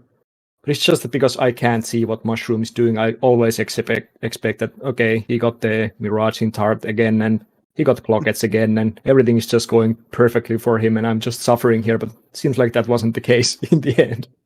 Yeah, I mean, I did the exact same thing. I took a cast damage on for like damaging every time you attack, so I assumed I was like 2 minutes behind after Bayo. Yeah, I took Slippery on Hera, and then I took, what was it? It was the Enshrouded runes in Asphodel. Hidden rewards in Asphodel into like a mid-shop fountain mid-boss. Yeah, I don't know what happened there. Did you get clockets? No, I got the Delta. Oh, you got the Delta, I got targeting. Yeah, well, it was another one of these lap races, I guess. Seems like you didn't get away with flood flare bullshit this time, but I did. Yeah, I will say I got 3 out of 3 Boldy gifts, which I'm very happy about. I didn't see Boldy. Did I? Both of you guys were getting ridiculous free rooms. I think the first time you had to play the end of Elysium Shiitake was that Eris run. Yeah. I feel like I didn't play every 34 at all. Not even once. It was 2 paddies and 1 fountain for 34s for me. it was the free rooms that we were seeing in both of your runs were it was just I feel like you guys have used your allotment of free rooms for the day. So in both the third race match and the finals, I am going to be banning both of you from taking free rooms. Okay. You've Fair. used too many. That's reasonable, yeah. GG's, guys. It was a phenomenal race. Tounis, we'll be seeing you again here in the finals against DrK. And Shiitake, don't go too far, because right after the break, we're going to have you racing against Evan for third place. Yeah, congratulations to both races. Very, very good race. We've got the third and fourth place playoff to look forward to, and the finals after that. So, Bill, over to you. Yeah, absolutely. Before we go into the break, Farty, was there anything you wanted to plug or shout out before we have a commentary change? Twitch.tv/Farticus. I don't really play a lot of Hades, but if you like seeing high-ish level Tetris gameplay, that's where you'll find me. And thanks to yourself, Bill. If your task was to make me feel comfortable on my first commentary job, then you did it. And thanks to Timbo for having me on and for organizing the event, and thanks to the runners for being such consummate sportsmen. It was an absolute pleasure calling these past couple of races with you. You did a phenomenal job. Definitely carried me through that for sure. You did great, buddy. Yeah, All right. I'll be sticking around for the rest of the tournament, and I'll see everyone later.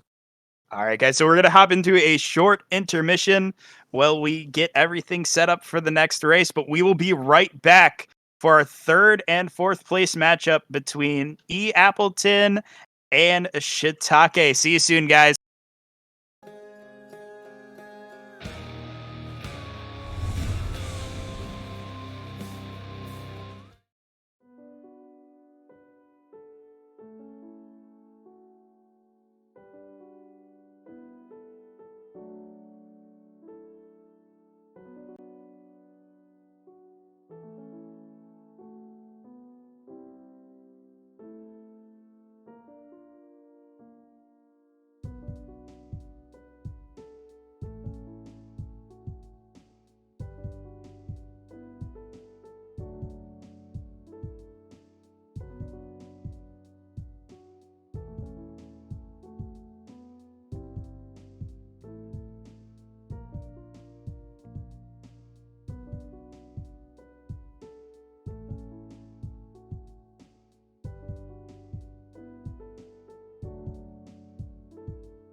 Welcome back, everybody, to Hyper Delivery 5, our third and fourth place matchup for the day between two of everybody's favorite food-based runners, the Mushroom Man and a literal apple. Joining me for commentary here for the next two races is the one and only Dunko. How you doing today, Dunk? Hey, I'm doing pretty good. Excited to see these races. I watched the ones before it because I'm good at my job, and I was incredibly impressed by the level of gameplay that I was seeing out of everybody, despite some of the weird, stinky luck that came out on occasion. So I'm really excited to see how this turns out and what kind of weapons we see today. Absolutely. And it's definitely a testament to how good the races have been today. When we're looking at the third place match being Hyper Delivery 3's champion Shiitak3 versus the number one qualifier for this tournament in Eappleton. It's been a day of phenomenal runs. I'm definitely looking forward to two more absolutely great races here. So yeah, back with us, we have Evan and Shiitak3. Shiitak3 fresh off of that last race against Tounis. And Evan coming back to us after a short break. How are you guys doing? Are you ready for another run? I'm ready. Shiitak3, are you ready? You must be a little pooped, a little tired. No, I think I'm good. I'm used to lap races where we do all aspects and such, so. Oh, you're right. You're I talking forget. about I'm that just gaming old. stamina. Shiitake is that trained gamer stamina from many weeks of essentially having to keep up with Tounis. So, because Tounis can go forever, as far as we can tell. Yeah, Tounis never seems to run out of steam at any given point. All right, so we'll get into things here. Appleman, what are you bringing in for the third place matchup? The normal things. The normal things. Mushroom, what do you want to ban out of the normal things? The bad ones. Yep, let's ban Nemesis and Achilles. Okay, not Nem and not Achilles. Appleman, what order are you running in? Bayo, Hera, Eris. And Mr. Mushroom, I will pose these same questions to you. What are you bringing? I think you already know. Just gonna be the same stuff. The same thing, and we're running in the same order? Yep. Who would have saw that coming? The surprise of the century! It's Bayo, Hera, Eris again. All Almost right, as guys. if these aspects are really good. Oh my god! More importantly, No way! fun. They're really fun. They're really fun and consistent, and they're good. Everybody, keepsake's good, mirror's good, seed's good. Everybody ready? I'm gonna go deafen myself. See you on the other side. Yeah, good luck. All right, I'll wait for them to get their deafen. We'll get into the text channel for the countdown. Our third place match will English is hard. Yep. Will be beginning in 5, 4, 3, 2, 1, go. And maybe we're go. off. There we go. I mean, we've got that little bit of delay. It's fine. We're off, both of them starting on a hammer, probably for charge shot. Yep, there we go. Makes Tartarus so much more consistent for Beowulf. Beowulf can have a little bit of a struggle with its early rooms, unless you start out with charge shot, in which case it's basically all gravy. Turns out charge shot is the best shield aspect. Absolutely. When in doubt, charge shot, any shield, good times. Chamber 2 Absolutely. Chaos for both runners here. Yeah, this is going to be a big inflection point. We're going to see what kind of boons they get out of this. Cast damage or bonus cast would be great. There was one over there, but it had a more foes attached to it, which is something you don't want to see. We did see a cast damage out of Evan Eappleton. Eappleton. I'm just going to call him Appleman. Out of Appleman, but it's only a common, so it's not going to be that strong. And out of Shiitak3, we got boon rarity, so a little more consistency for his Mirage shot and other things of the like. We still haven't seen the cast boon come through for Evan yet. It looks like Shiitak3 has already found theirs, as well as a palm. Rolling through mid shop, going to be forced into Ares. So ideally from Ares, we're more or less looking for Urge to Kill, correct? Yeah, just Urge to Kill. There's really nothing else here that would do anything for them. Opening up, having Blade Dash early is a big problem because it opens up Curse of Drowning, which is one of the worst boons you can possibly see on Beowulf. So we just don't want that until we see Mirage Shot, because Mirage Shot will lock us out of seeing Curse of Drowning. But on the rest of the boons out of Beowulf, you basically can only see Urge to Kill or maybe like Battle Rage be okay. So picking up something just kind of inconsequential out of that, hoping to see the Artemis off of whatever other boons come up in Tartarus. And we do see Evan playing Passion Flare Bayo here. Lands the epic Passion Flare. Oh, yes, this is very interesting. The Passion Flare Beowulf, for anyone who might be the uninitiated, Passion Flare versus Flood Flare. Flood Flare has a little bit of a larger AoE, but lower base damage, but also is slightly easier to find not Merciful End, Mirage Shot. I can't talk today. It's slightly easier to find Mirage Shot on due to already having one of the prerequisite gods at the very start. Whereas on the Passion Flare build, Passion Flare doesn't have either of the prerequisite gods for Mirage Shot, but the cast is stronger if with a smaller AoE. Looks like neither of them, though, have been able to find one of the prerequisite gods, either Poseidon or Artemis. Well, I suppose, beside the Poseidon that Shiitak3 already has. Evan accidentally palmed his Ares secondary boon there. Oof, that's unfortunate.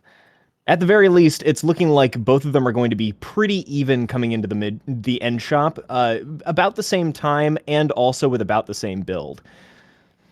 Yep, absolutely. They're pretty much neck and neck here. I can definitely understand Evan hedging his bets here on the Passion Flare Bayo. I know they've just been having a handful of stinky runs here today, so maybe just trying to hedge their bets and say, if the RNG isn't going to pan out for me, at least I know I'll still have damage.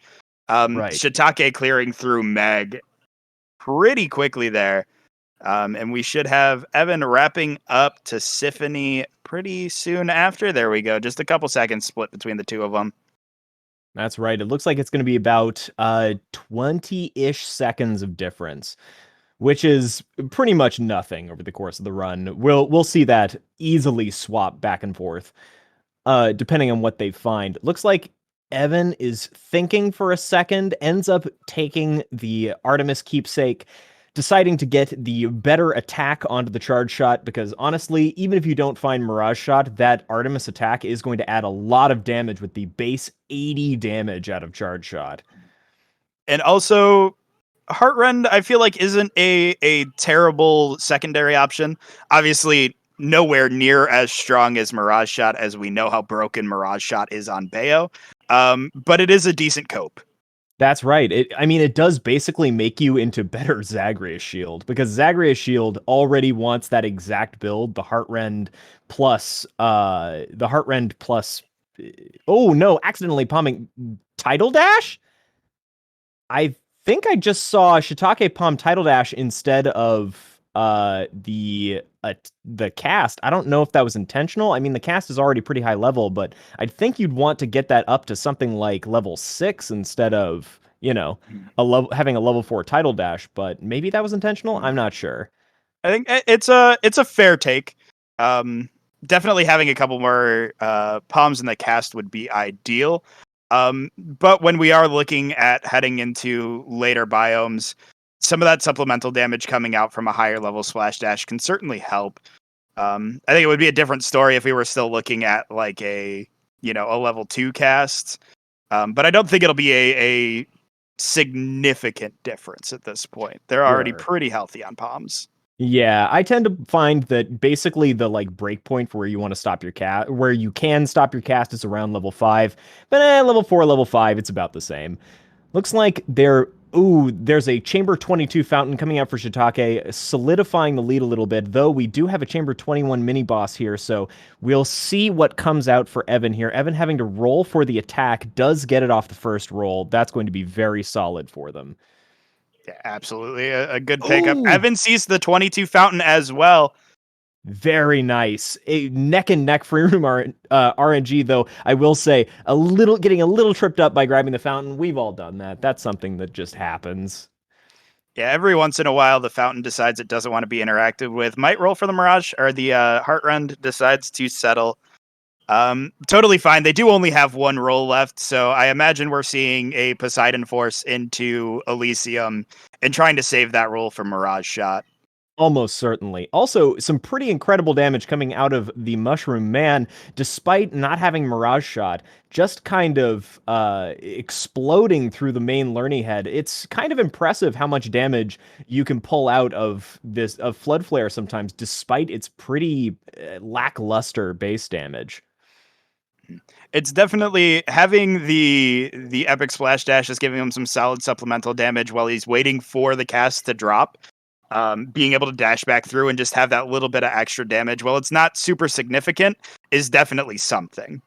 Absolutely. Also, we're really seeing the difference in the AoE potential on this Lerny fight. We were seeing that the Flood Flare was able to chunk down large groups of heads very quickly in the Lerny mid phases, whereas Evan's fight, there were a couple of moments in there where you just shoot one and it looked like it probably could have hit 2 or 3 heads, but it only hit 1, maybe 2, just like a little lackluster on the AoE front. It's part of it's one of the benefits of Flood Flare. I may or may not be a Flood Flare groupie these days, in case you can't tell, but honestly, Passion Flare is still very strong. You just have to be a little bit more strict with your positioning and time and AoE. Yeah, you can't get away with just whipping your casts into a wall. Rush delivery for Shiitak3 and a Chaos here early. Do they have Hyper Sprint? They do. I believe they do. I don't think they have do. Greater. They have greater haste. Greater. Yeah. So this is greater delivery. The fabled greater haste plus rush delivery combo where you basically get 10-20% global damage. I mean, it's not the worst thing in the world, but it's not what you're looking for. Global damage is global damage, just not as much as you want. Exactly. Did end up picking up a cast stone out of that Chaos Gate, though, which is going to be very nice going into Elysium. The big issue with that is they did have to take a 0 gold curse, so not going to be buying things in shops pretty much for the entirety of the game, I'd think, after this point. Almost taking the gold reward as well. Then remembered that they did not have the ability to have gold at this point. So looks like it's 31 versus 29. Very close. Scooping up Heaven's Vengeance for Evan. Did they have Zeus in the pool already? I don't know. I think they just put themselves in a 5-god pool. So they had the Ares early. I don't think they had Zeus in pool. Oh, wow. Okay, yeah. 5-god pool is going to make Mirage Shot less consistent, but I think at this point they may just be banking on I'm just gonna go with whatever I got here and try and get through the run as fast as I can. I mean, they're still doing pretty healthy damage to Asterius. We can see that they're both in the Asterius fight, though Shiitak3 is 2 chambers ahead on it. I think too, maybe it was a gamble hoping to see a Zeus call. Trying to find maybe a smoldering ailer to compensate for the lack of a Mirage Shot. Right. Could be a nice set of bonus damage. We're going to see. Oh, there's the Mirage Shot for Shiitak3. Finally getting it. Not quite as early as you'd want on Flood Flare because of Flood Flare's sometimes lackluster damage. But honestly, at this point, just the fact that they have it at all is going to give them an advantage over Evan's build. Absolutely. I didn't see the reward Evan is heading into here, but we're really hoping it's an Artemis or a Poseidon. Yep. We're going to see at the end of this little section, seeing all of these baby chariots, not the best, but a couple of large chariots coming along with it to try and make the room a little bit better. Large enemies, generally what you want, not these small respawning enemies. Looks like it was, Sudden Charged is a... Yeah, Second Hammer, Sudden Charged is still quite strong. But immediately going into the patty, that's a little bit better. Oh, that trial hurts. Oh, you saw it too. He saw Poseidon, he saw Artemis, almost rushed to it, and then went, wait, I can't get a duo boon here. That's right. The sad thing about trials is that you cannot find duo boons in trials, even duo boons, I mean, this wouldn't have mattered in this case, but even duo boons that are not of the gods in the trial, that's just for whatever reason they were like, this doesn't make any sense. So they, the fact that you can't get duo boons in trials, you can get legendaries, but it just, a lot of times you're looking for the duo, not the legendary. It's far less likely that you'll want something like Splitting Bolt. And Well, at this I guess point, that's like the one thing. Evan decides to take the Blade Dash. We've got one roll here for Mirage. No such luck. Takes pressure points. So we've got crit on our cast now, at least. It's something. It's not Mirage, but it's something. Yeah, a 2% critical hit chance is not particularly high, but, it could happen. Shiitake, I think, missing the cast damage out of the well is kind of moving back and forth. I think they misclicked and accidentally got the armor shredding instead of the cast damage, and then we're thinking for a while, maybe I should sell a boon, but just decided not to, and took the dad call going into elite or Styx. It's definitely a good break for Evan here too. We do talk about it from time to time, where as you're coming into late biomes, just taking anything that doesn't offer you a menu can be a big difference maker. Menuing does eat time, and in these race scenarios where somebody is blatantly, or I shouldn't say blatantly, but is behind, you take every second you can get back. Absolutely. Just the act of taking like gold or health over a boon that isn't going to help you very much is pretty massive. So it looks like Shiitake is a solid about a minute ahead here, coming into Styx. We'll see how much that lead continues or changes as we get through. It probably is going to end up being about a minute of a lead. We don't see too many super huge shifts in Styx. Probably about a minute lead going into Weapon 2, but that's very surmountable. Yeah, it's absolutely manageable. We saw it all throughout the last race that a minute lead can be, passed back and forth or whittled down just over the course of a handful of chambers. So it's definitely not anything that's out of reach, and we're still very, very early in this race. One bad build will not define the run. Nope, not at all. Not in the slightest. So we can see that the Flood Flare and the Passion Flare are both clearing out Styx very quickly. Beowulf is one of the best Styx clearing weapons, and getting a very quick end here for Shiitake, going into the Hades fight at around 14 minutes. And we did see Shiitake there trying to scrap up that last bit of gold to get the third Hermes to try to see if they could find a hyper sprint to really capitalize on their rush delivery. Fortunately, they came up something like 12 gold short, or roughly, which always feels bad. That makes you just think, oh man, maybe if I hadn't missed that one gold pot back in Tartarus, maybe I would have. But you got to just push through those moments and get back into killing. But hey, honestly, damage looks plenty fine right now. That was a very solid first dad phase. Ooh, getting the darkness, but still 4 casts. Looking like you're going to be able to clear out these each phase of dad in about 2 shots, which is, pretty great. Yeah, pretty solid. Really good damage coming out here from Shiitake. They've got everything they really want, minus that hyper sprint. Looking at the fish.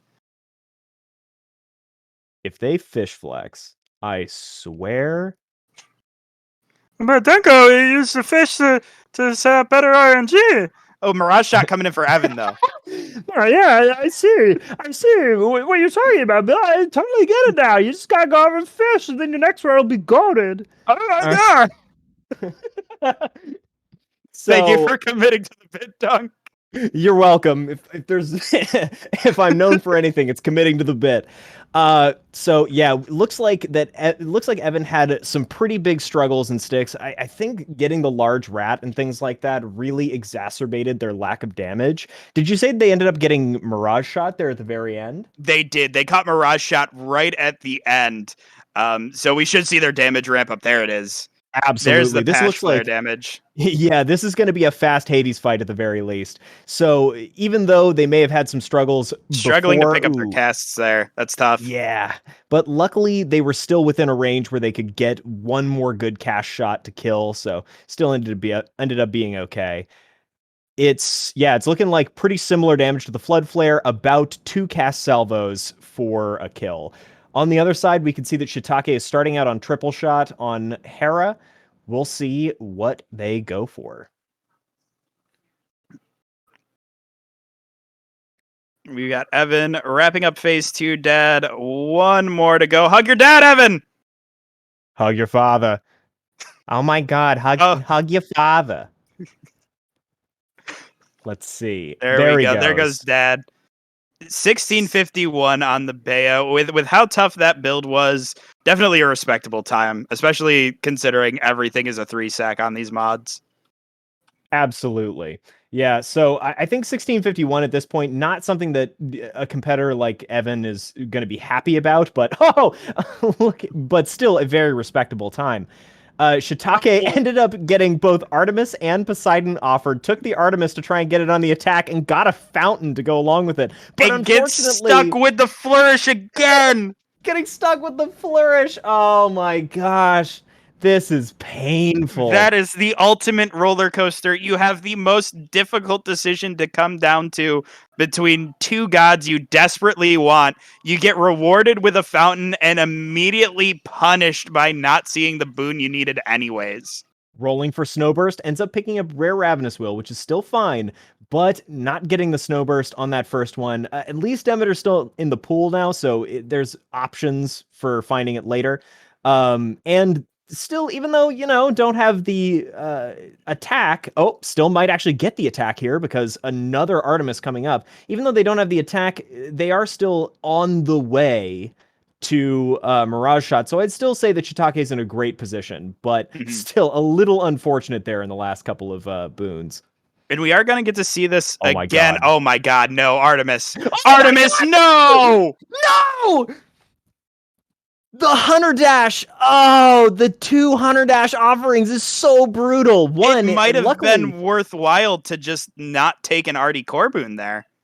Yeah, because now the only options they have for Poseidon are their attack and the call. If they take the call, it'll do it, but then you lose your call slot. I guess that's not terrible, but on the attack, you really don't want Poseidon attack on Hera. It might have been worth taking that trial there to try to catch the Artie attack and hoping you can purge Hunter Dash.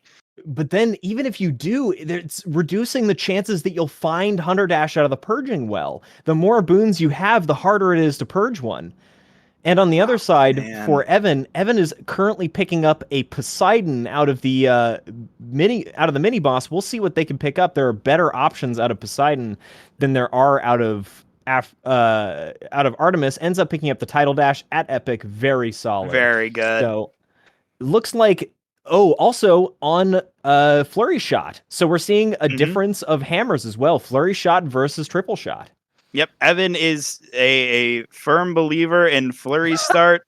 It wasn't until very recently where I defected from Flurry Shot Hera to Triple Start.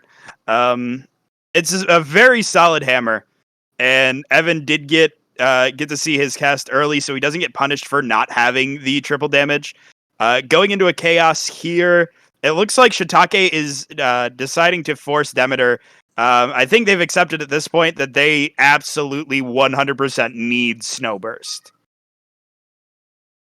Yeah, absolutely. Ooh, taking hidden rooms, trying to do the Tounis and not get punished at all. I mean, this late, it's probably not going to be a problem. Dropping into Chamber 12, the only thing that could have possibly happened is if there was a Sisyphus or something. But generally here, this is the best time that you can take something like that. Yeah, and the worst thing that happens here is you miss your end shop. Doesn't get punished there. Takes a Razor Shoals, very safe pickup. It may have been worth rolling once to try to see Sweet Nectar and get that out of the pool. Also, they are very palm light. I don't think they have a single palm into anything yet. So it may have been They do not. worthwhile to roll that to try to find Sweet Nectar and catch up on palms in Asphodel.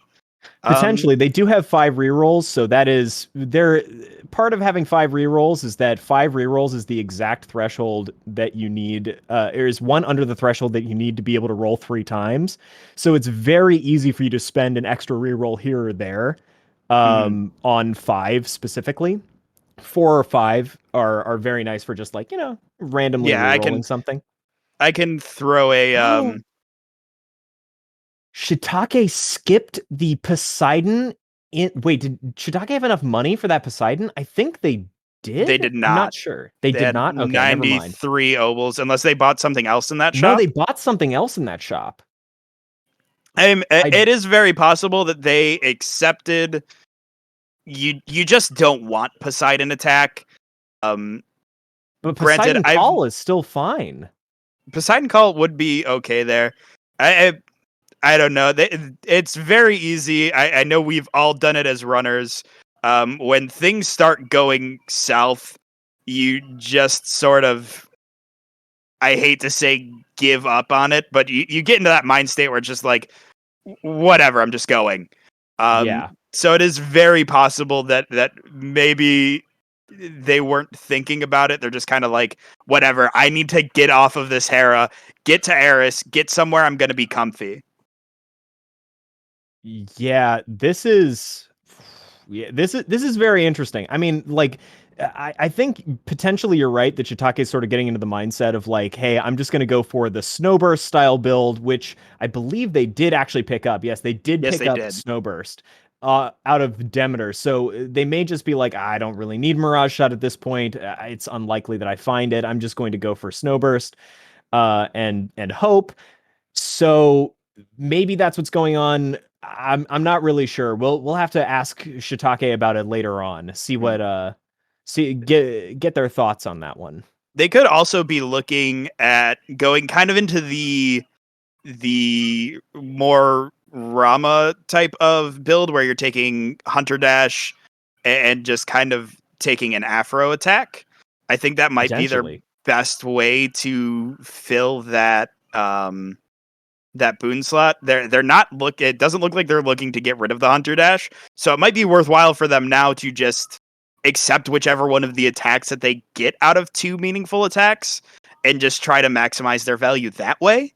Potentially. I think this will all, oh my gosh, skipping the second hammer for gold. I would think that with that kind of strategy, they'd be looking into their second hammer to see what kind of thing they could get out of it. But I think they might just be like, I want to, I don't know, I want to buy something in the shop. Getting a lot of gold here. Actually, I would think probably to try and pick up maybe an Artemis in the shop, get something good on the attack. Mm-hmm. On the other side, Evan is looking into rolling this Poseidon. There we go. Gets Mirage Shot. So we might see a little bit of catch up depending on how Evan's build and rooms play out. Though a good Snowburst build is pretty much the same as a Mirage Shot build, if we're being honest. Yeah, absolutely. And honestly, if we're looking at Shiitake's damage, well, it's not necessarily where we would expect it. They're still putting out really strong damage. They do have Epic Hunter Dash. They've got a palm in that. They got 4 palms into their cast. So while the build may not be ideal, they are still doing respectable damage nonetheless.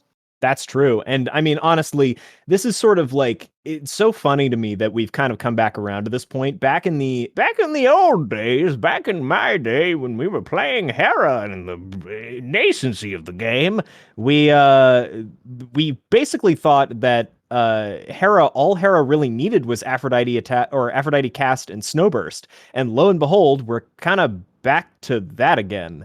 Where Aphrodite attack or cast plus Snowburst, I don't know why I'm saying attack. Aphrodite cast plus Snowburst is kind of the meta now once more. I think it's absolutely absolutely respectable too. Really, well, Mirage Shot is good. I know I've said this a million times over the last handful of races today. Outside of Beowulf, where it is absolutely core and really transforms the damage you do. With a weapon like Hera, there are a lot of options for how you can get your damage in. Hera bows all have very strong attacks to begin with, especially when we're already seeding for a triple shot, which can cover a lot of damage disparity. Right. And here we're looking at potentially seeing a Heartrend coming out with nothing open for duos except for that. And you're looking at a Heartrend triple shot, arty attack, bow. I realize, yes, this is Hera, but we're still looking at what is an ideal build for pretty much any bow that isn't Chiron. Yeah, I mean, picking a point blank shot here, basically at this point, Shiitak3 has picked up what I would call like Zagbo, but better, right? Yeah. They have the triple shot plus Aphrodite, plus point blank shot. It's just a very solid damage build. Also, Evan having to pick up chain shot. Some people like chain shot. I'm not a fan. It's interesting. It is don't certainly like a hammer. Yeah, it is. It is. But what kind of hammer? You decide. In any case, against these single targets, it's basically just going to be flurry shot, but with no, with nothing different. Yeah, and the chain shot doesn't get the benefit of the bonus cast damage either. So it does thing. It does thing. That's a great way to put it. Shiitak3 cleaning out the heroes, 2740, very solid time. Looking like we can see the difference between prior to having that deadly strike and after having the deadly strike. Deadly strike has added so much to the build at this point, because when they were just on Hunter Dash, they were doing pretty solid damage, but without those big crits, they weren't getting the full value of the plus, 70% bonus dash strike damage. And now they can just like do massive boss damage even without having their cast during their cast downtime. It's pretty crazy. I don't know. They've definitely got respectable damage, and I think you're very right in saying that at this point they're leaning more into just better Zagbo than necessarily trying to lean super hard into the cast aspect of Hera. Obviously, it is still very core to the weapon and very core to the way they're playing. But I think that's definitely the right call, is just saying I need to get the most out of each attack that I have. Evan did get a 33 fountain.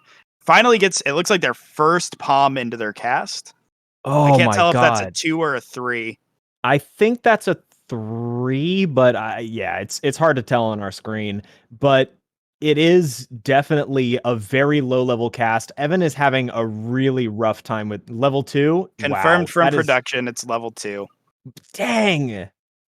That is absolutely brutal. Getting greater recall here, but it's chamber 34. It's kind of late for a greater recall. Like, yes, it does do something, but honestly, at this point, you would have wanted so many other things out of your God's Legacy, or you would have wanted that so much earlier. So, looking to be a very kind of a sad run for Evan from the boon perspective.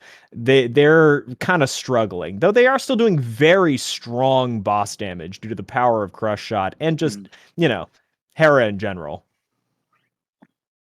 And they've both been doing a really good job of managing their casts together. And we see those instances as well here at the end of the Heroes fight for Evan, where greater recall does feel good. They had shot their casts off, and Asterius had died as they were shooting off their last cast, and that cast stone that got away did come back to get into the salvo for Theseus. So it is those little moments that feel good. We've all had those times playing Flurry Shot Hera where you accidentally whip your casts off the map. Greater Recall does give you that safety net where if you do have a mechanical error, Greater Recall's got your back. Absolutely. And fantastic heroes grouping, may I just say, from Evan.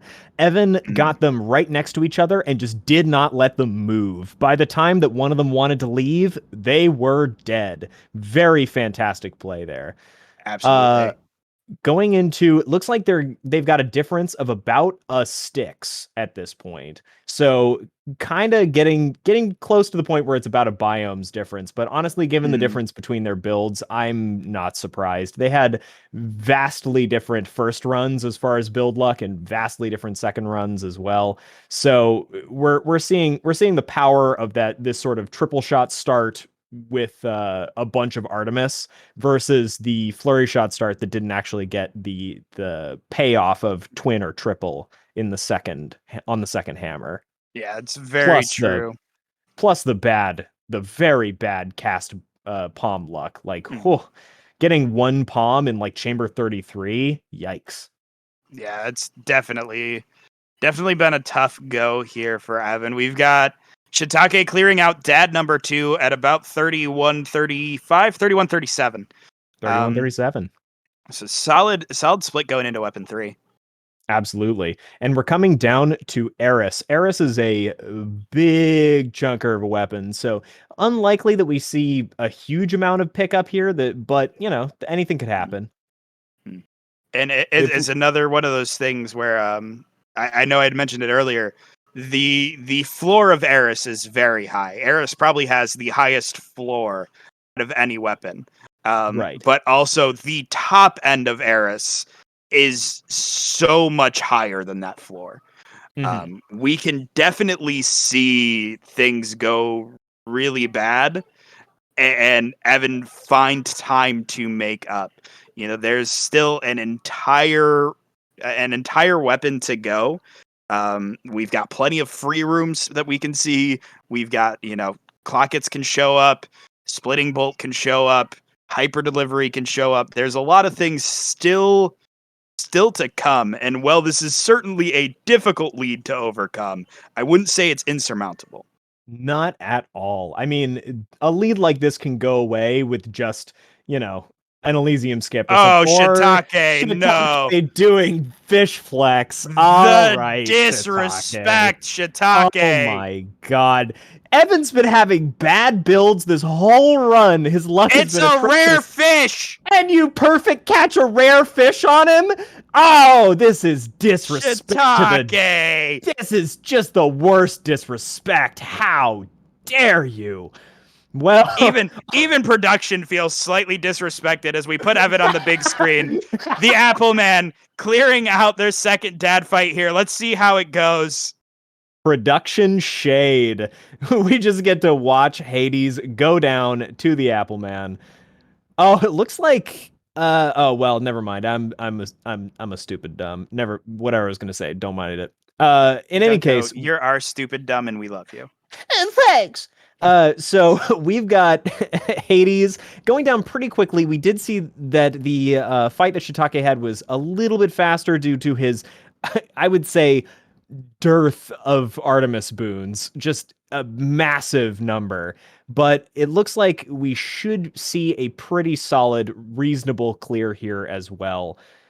Greater Recall bringing those casts back very quickly, allowing Evan to throw them into Hades as quickly Evan as just possible. getting tagged with every pot imaginable here. Yeah. Little bit unfortunate. Hugging the dad seems like taking the last DD, but at 85 health with invincibility, they'll get through dad without dying. So no penalty boxes this time. Not going to see us in jail. Gifting Boldy for Shiitak3. Shiitak3 is apparently just knocking out every flex you can today. Shiitak3 literally did a cast into Boldy. I'm calling Shiitak3 on manipulating her, and then immediately gets a Poseidon! Is this? Shiitak3 literally has the best god pool possible out of Tartarus, and this is doing basically routed RNG manipulation tricks. box. Except there's no way they could actually know. So This is the second consecutive Eris run for Shiitake, where they have Oh my landed God. perfect God Pool out of Tart. They've now landed Breaking Wave in Tartarus mid shop. What are you doing, Shiitake? Somebody check this man's mods. Seagull, I'm blaming you for this. Seagull, I don't know why, but I'm blaming you for this. We have chat calling for huge catch. Let's see if we get enough Poseidon boons to make it happen. Oh, this is the my shout out to God. Lap Race's mod pack. According to definitely not Professor Timbo. Just Oh. Dragon Squad Esports. Yeah, join Lap Race Wednesday, 6 p.m. Eastern. Hyper Delivery 5 up in the top right corner. We also have the Count out of Eappleton over in the top right corner. So looks like Evan is in Chamber 4. Yeah, they're about a biome behind. They are picking up their Zeus at this point. We'll see how things go. This is looking pretty rough considering how gnarly Shiitake's build is. But who knows? Maybe Shiitake will fish flex 3 more times. Nothing's off the table. Nothing's off the table. Especially not when Shiitake has already shown that they are capable of anything, good or bad. Shiitake took purse. Yeah. Hey, I mean, they that's don't have any... fair. I mean, the builds all together. Dad call's not exactly high value this early in the run. Nope. I guess at this point, if you think about it, like they have 3 gods that they care about. Out of Poseidon, they have the 2 boons that they really care about out of Poseidon. Out of Artemis, I guess they could get Hunter's Mark, but that's not that incredible. And on Zeus, they can't force Zeus anymore. So what are they going to take? They might as well just have more money to be able to buy boons out of shops. That's very fair. And to say, I guess when we really look at it, the only thing they would really care to force here is maybe a Hunter's Mark, which doesn't do much since your only source of crit is from your rocket, which is probably just killing whatever it hits anyways. Absolutely. And I mean, like, eventually they might pick it up anyway because they already have the Artemis in the pool. So Evan did pick up Epic Arty Special here in Tartarus out of mid-boss, though. Well, that's a start. That's Epic Arty Special, it's slightly better than Rare Arty Special. Rarity doesn't matter super much on Artemis boons, though on Special it matters a little bit more than attack. Still having, doesn't have quite the same build yet, but we'll see. Maybe out of this Boldy we get another Poseidon? I couldn't see it. I couldn't see what the boon was. I didn't see it either. But there's only one way to find out. Yes, We've which got is for to kill Evan the to enemy. kill these. Yeah. Oh, it was a palm. All right, well, fine. Hey, palm into special early, still really nice. Yeah, most specials don't really need that many palms. And honestly, Artemis boons don't take palms very well, but Artemis special takes palms a little better than average. Actually ends up being about 20-30% damage out of the first palm. So very solid. You'd like to have 1 or 2. And I do want to say, with all the flexing Shiitake has done, they did get a rare crop offer that they declined. Oh, never mind. They got it back. Never mind. They got it back. Forget that. But they have been skipping the end of every biome. I believe they just skipped Chamber 22. Yes, they did. So, it's Shiitake, Imagine having to play the end of biomes. Crazy. I couldn't possibly be Shiitake. They are entering. I mean, honestly, if we look at it, do they have house splits? I don't believe they do. Believe they do. Okay, so this is actually a very solid time, especially considering that they did fish flex. So with the fish flex and the Boldy gift, coming in probably, if we subtract the mid biome time, coming in probably around 7 minutes and 20 seconds is very good. This would have been a sub 7 Lerny exit. We do have Shiitake's actually in a bit of danger here. They're down 2 DDs exiting Lerny. It looks like their max health is about 110 after picking up this darkness. Yeah, 110 exactly. You got it. So this actually could be something that could help Evan catch up, as if Shiitake loses a bunch of DDs and penalty boxes. That could be solid. Also, on the other side, I don't know what Evan took out of the out of Chaos that was worth taking hidden rooms So now that they're on hidden chambers, that is pretty risky in chamber 19 because now they're about to see one of these next two rooms is almost guaranteed to be their mid shop, and they're going to have a 50-50. Yeah, the other one's going to be their boss. Yeah. It's a tough call. I imagine the only thing that would be worth the hidden rewards is like an epic special damage. Oh well, they got a deferred room, so it's not quite their mini boss yet. So theoretically, that could have meant that there wasn't a shop there, but that's not likely. They probably just missed mid shop. Yeah. So that's a bit unfortunate. That's the curse. That's the curse of hidden rooms. Like sometimes you just get lucky, but it's not always. Yeah, it looks like Shiitake's taking some chip damage, but they've already solved their health problem.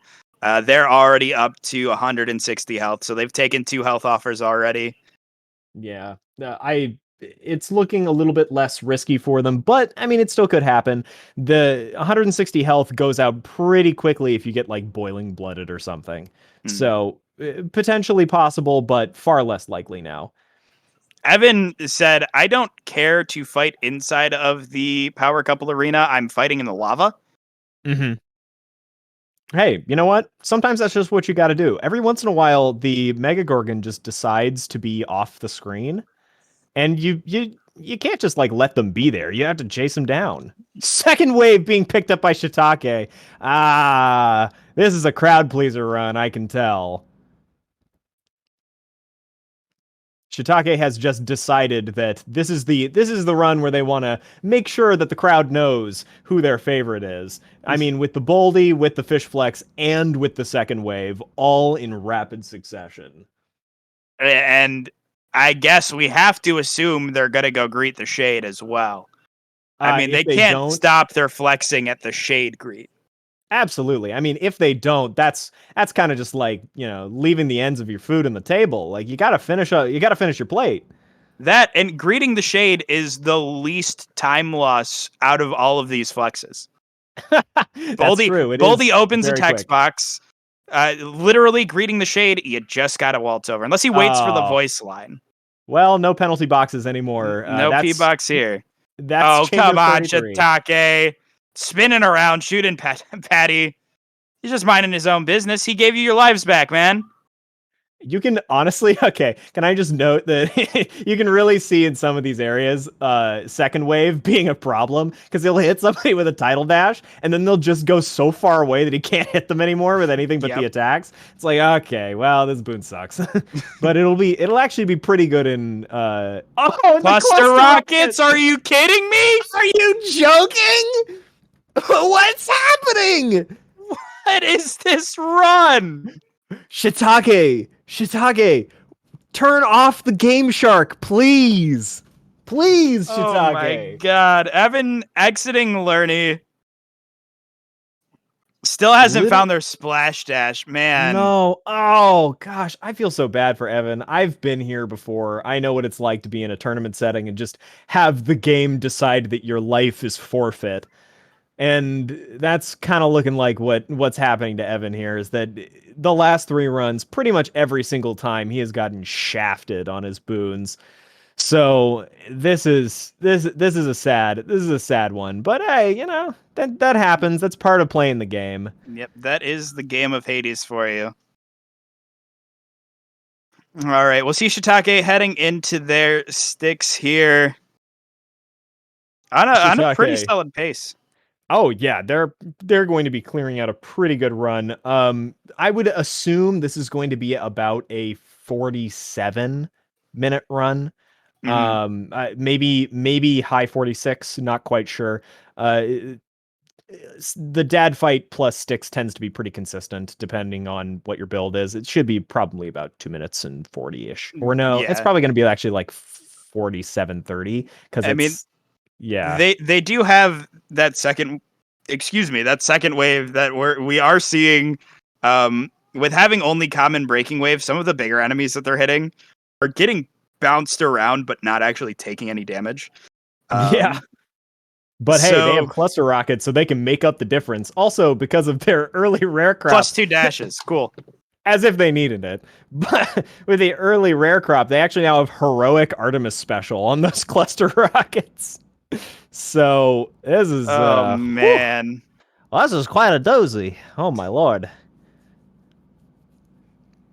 That is, as they say, a lot of damage. That's a lot of damage. Exactly. Thank you, Bill. I appreciate you. I sawed this sticks in half. Okay. All right. Oh, let me recover for a second. All right, yeah, but here comes the fish flex. Thanks, Shiitak3. We're really glad. If you catch a scuffer, I will. That's the only thing I'll accept. Never mind. Stonewall. Okay, rare yeah. fish again. More rare fish, more perfect catches. Obviously, Shiitak3 has stolen RNG for the rest of the day. Yeah. I'm gonna have to have a discussion with them because I did tell them they were banned from taking free rooms, and obviously they didn't heed my warning. Look, if you don't listen to the host of the event, like, it means a penalty. Maybe they get penalized 10 minutes and then they actually lose. They lose. I do not have that power. Of course not. Oh, it's so funny. Let's start a petition. Give Bill more power. Hyperdelivery 6. Yes, a change.org petition for you to have more power in HD6. Just to Please don't give me more power. Just to do cruel machinations for the different racers. Terrifying. In any case, Shiitak3 is entering Hades at around 47 minutes. Probably going to be a very fast fight due to those cluster rockets and the heroic Artemis special. Mirage shot. What? Sorry. Evan was offered Mirage shot. Oh my god. That is, of course, this is the one weapon that he actually gets the Mirage shot at any time on. I mean, he did get it on Beowulf, but not until the very end. Yeah, not until his very last boon offer. Good heroes fight coming out from Evan. Seriously. Yeah, no, I mean, that was he's a very still fast really first solid phase. Damage. And it looks like he has triple rockets, maybe? It looks Not like too it. sure. Yeah. In any case, we can see that Shiitak3 is on phase 2 of Dad, doing what cluster rockets do, getting up right inside of Dad's hitbox and hitting him with, well, most of the rockets at the very least, dealing massive damage. Should be just a couple more shots and then he's down, and there it is, an end at 47.55. 47.55. Very, very solid run from Shiitak3. Yeah, and absolutely. Now we have a sticks to run through. That we do. We'll see how this goes. It is still fun to watch people crush through sticks, even if they aren't, even if they don't have the victory available for them. Yeah, I can already tell Evan is going to be unhappy about this when he comes out at the end. Like, Yeah. if he was already, like, we remember in his interview from the semifinals, where he was like, man, those are some of the worst runs, and he's probably gonna be about like 2 minutes slower than that run, which is it is pretty sad. definitely a tough day. Yeah. It happens to all of us. You hate to see it happen, on this stage in a tournament setting, in a race, especially, we've seen it happen again to everybody. Yeah. But, coming in as the first time qualifier by a fairly decent margin with how low the times were, it definitely feels bad to see RNG crush out this type of effort. Yeah, I mean, we know that Evan has it in him to be like a championship level contender. I mean, what was his qualifying time? Like 45:40 or something, which it was absurd. 45:13 I'm hearing from production, Yeah. which is crazy. So, Evan has it in him, but it just wasn't in the cards today. Yeah, sometimes it just doesn't shake out, unfortunately. The stars have decided that the Mushroom Man is more in their favor on We this do, day. in fact, know the Mushroom Man. That we do. It looks like The Mushroom Man, Shiitak3's is that been like a done Muffin for a Man? while, huh? A little bit. Yeah. I'm really sorry. This is absolutely horrible run. It's just been really bad. Hey, you've Yeah. got nothing to apologize for. Absolutely No. not. Hades shakes out this way. I applaud you for being able to stick with the run. I would have probably tapped out after the second weapon personally. I Honestly, would have That just was- been like, I'm done. I mean, honestly, I think I mispalmed something on my. I put a palm into the Curse of Vengeance instead of my cast on the first weapon, and I think my brain just turned off from there. I think I just well, have not been in a good headspace for the runs today, and I mean, I was kind of tilted after the first set versus DrK, and yeah, I mean, yeah, I mean, the game didn't give me a lot of leeway, but also I played really poorly. So congrats, hey, Shiitake, well, on third place. yeah, sometimes Yeah, it's just not in GG. the stars, and in any case, you did play. You played very well, even if you don't see it yourself, and I applaud you for getting through all of that honestly terrible RNG that you had to deal with. But Yeah. yeah, congratulations to Shiitake for winning third place at Hyperdelivery. Woohoo!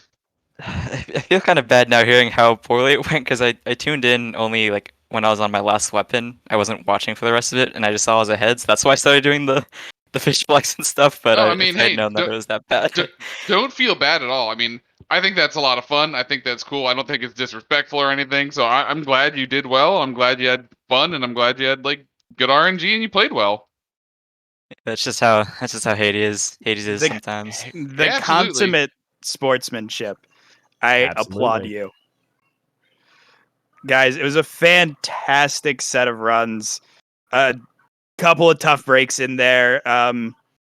The Hera run was incredibly cursed from both sides. It just kind of shook out in the end. Shiitake, congratulations on third place. We're gonna be getting ready to head into finals here. Shiitake, do you have anything that you wanted to shout out? Same thing as last time. Twitch.tv/Tounis. He just usually joins in during lap races Wednesday at 6 p.m. Eastern. Everyone should join. Lap races are a great time. Evan, you have any parting words for us, my friend? Yeah, go to twitch.tv/Dunko DUUNK0 for some Hades content and some other content. Thanks, Evan. You're welcome. All right, guys, that's gonna wrap us up for the third place match. Congratulations one more time, Shiitake, for solidifying third place. We will be right back for our finals between Tounis and DrK first. See you soon, guys. Pog.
And we are back for the finals.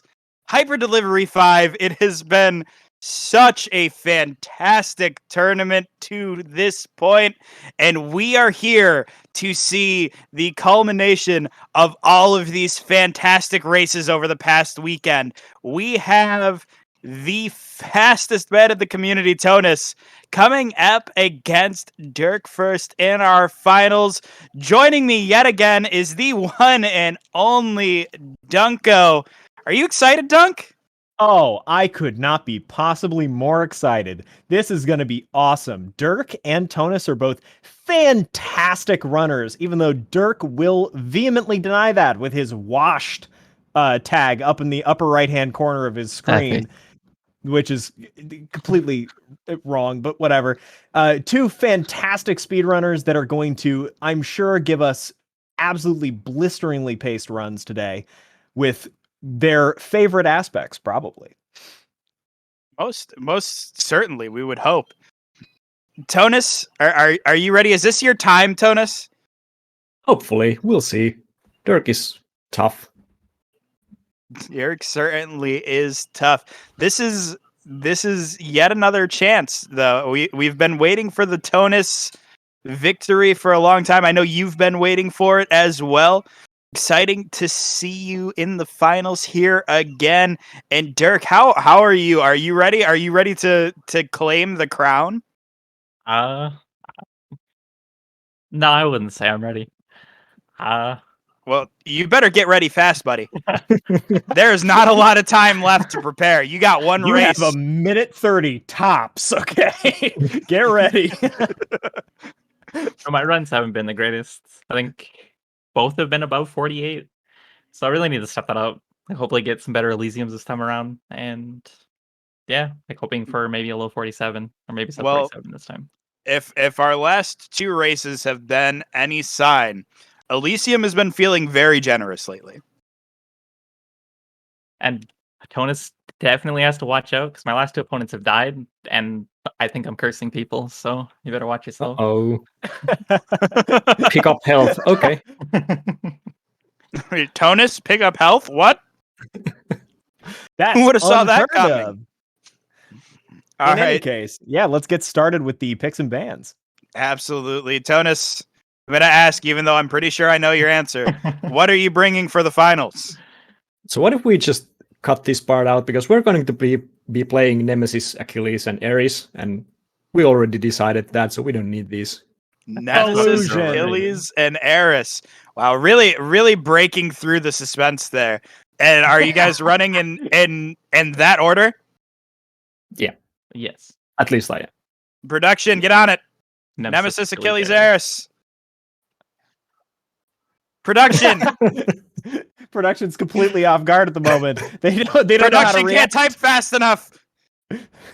Fast weapons are overrated. Remember, copy paste, Timbo, copy paste. Oh no. It's In all any falling case. apart here in the finals. Our thin veneer of actually being competent at our jobs is immediately falling apart. In any case, let's grab. We're both going to be starting on sword. They're both going to be starting on sword. One of them is going to be starting with Artemis Keepsake, and the other one's starting with apparently Shackle. So this is going to be a very interesting start. Let's get the countdown ready. If both of you are ready. Yeah, I'll be muting and deafening now. Good luck, DrK. Yeah, hopefully pro status doesn't let me down. Here we go. Oh, goody. Good luck. See ya. Dunk, you want to count us in, buddy? Oh, I would love to.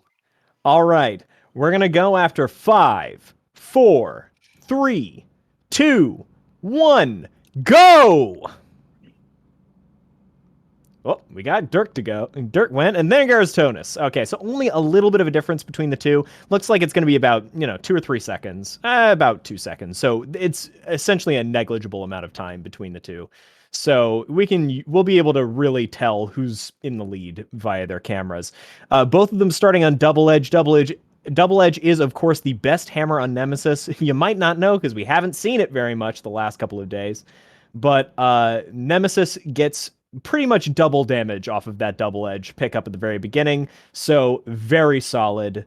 We're going to see the difference in builds almost immediately. DrK is going for a very interesting sort of DrK classic build. This is something he's been working on and innovating quite a lot, which is the Tidal Dash start into Privilege Status Nemesis build, which is very unique. It's able to take a lot of different options throughout the game. It usually ends up going for something like Aphrodite attack, then like Razor Shoals to get privilege status ready. It's very unique, very powerful, but honestly way more difficult to build than what Tounis is going for, which looks to be standard crit. Yep, just the regular old Nemsword build coming out from Tounis, which is very respectable. Absolutely. The only problem that can come from it is we've seen it a million times. Crit weapons, well, they do a lot of damage, can fall really flat sometimes. Absolutely. Just like Nemesis itself, considering the Nemesis is kind of the epitome of a crit weapon. As we can see, we actually do have some interesting build developments already this early. We have on the side of DrK an Aphrodite attack picked up quickly, so that's the beginning of the privilege status combo. And a Demeter, which might go on the special, maybe? Nah, Ravenous will, because probably going to save the special for something crit related. Mm-hmm. However, on Tounis' side, Tounis has already picked up the Artemis attack plus an, I believe, epic hydraulic might, which is good in most rooms, but not the most amazing thing. But in bosses, it can help you take out the first couple of phases of a boss very quickly. Yeah, it can definitely carry you pretty far in the early parts of bosses. And absolutely. I imagine with Nemesis having its damage come solely from attacking, and the little bit of damage you're going to get out of the special, Hydraulic Might early is going to make a very big difference.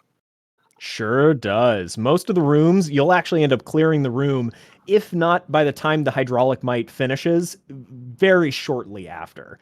So not a big, not going to be very long in most rooms without the Hydraulic Might on. Mm-hmm. We can see that they're both pretty neck and neck at the moment. Tounis is a little bit ahead, about a chamber ahead at the moment, picking up, but the chamber 12 skip out of DrK will even it up just a bit. Taking the health, very interesting. I believe they were fairly low health. Coming into that. Yeah, they were at about half, so might be a good idea. I'm not quite sure, but either way, still totally fine. Yeah, looks like that Tounis is going to be coming out to a bit of a lead here at the start, but not an insurmountable one. Very, very normal sort of like Tartarus lead at the beginning. We also could see that really crazy boss damage coming out of the Hydraulic Might on that first boss, on those Furies out of Tounis. Really chunked down the first two phases, and then the second two phases went a little bit slower. DrK going to be exiting at around 350 versus 322, so about a 30-second differential. So, Dunk, I have a question for you. As we mentioned that both runners are seeding for Double Edge, which I think we can universally concede is by far the single best sword hammer without really any competition. Right. Would you venture to say that Double Edge may be the single most important sword in the game, though? Or hammer in the game? Let's quickly take a note. I'll answer your question in a second. Tounis picked up +3 dashes. That's bonus huge. Dashes is like the most massive thing that you could possibly pick up on Nemesis, as it is a dash strike, basically exclusive weapon. And on the other side, DrK did pick up a +1 dash in Tartarus in the Tartarus mid shop, I believe. Got a Hermes and picked up +1 dash. So Ope did the DrK tried to get +2 dashes by using the Eurydice Nectar, ended up hitting Ravenous Will, so not quite what they were looking for. Ravenous Will and the attack. Not awful, but not quite what they were looking for. In any case, single most impactful hammer, I would say that probably it's, if not the single most impactful hammer, it's close. Tounis actually took an epic. There's just too much happening in the game. I can't There is. actually answer I the thought we were question. going to have some downtime in Asphodel. I was wrong. You were, yeah, definitely not. But you could not predict this. I mean, honestly, Tounis just took an epic attack replacement, thus meaning that now they're probably not going to be going for Heartrend very much. They're just sort of on this build forever. I don't know. Probably will want to pick up a Hunter's Mark to be able to boost the crit chance a little bit, because that is the weakness of Aphrodite attack, is that you don't have as high of a crit chance, even though your crits are going for like 440. So potentially we'll want to pick up a Hunter's Mark, but if they do, this could be some absolutely disgusting damage. And they do have to be feeling pretty cozy with the Hunter Dash as well. Just because, again, all of the damage in this weapon right now with that double-edge hammer is coming from the dash strike. Very rarely are you going to see a standing slash, and honestly, it's more likely that that's a cause of a missed input than an intentional standing slash. Right. There are sometimes, there are some very interesting sort of like damage optimization combos where you can do like a bunch of dash strikes, and then before you have time, before your like dash cooldown refreshes, you can do a single standing, like turnaround standing strike, then a special. But that's really tight and doesn't add very much damage. So most of the time it's not even worth thinking about. Though one of the nice things about having this Aphrodite attack is it does give an easy avenue for Smoldering Air, and we can see that Tounis has picked up the Zeus Call at this point, so I'm interested to see whether or not they try and force it in the next biome. That may be the decision on the pivot as well, is just opening up that Smoldering Air. So I know we see on a lot of the sword aspects that Smoldering Air can be something that carries that aspect through, as like I know Arthur is very big on like the build is Smoldering Air. And even Poseidon's sword after Tartarus, you're just kind of like, man, I need more damage. So Smoldering Air could definitely be a really big proponent, and having that Artemis attack to open it up is going to be really big as well. Absolutely. We can see there's maybe a slight bit of catch up coming out of DrK, or at the very least maintaining the time coming out of Asphodel. Looks to be still about 30 seconds behind, but I think that's actually about what they had coming out of Tartarus. So very similar time in Asphodel. Here comes the Zeus offer. Are we going to see the roll for Smoldering here? There it is. Oh, there it is.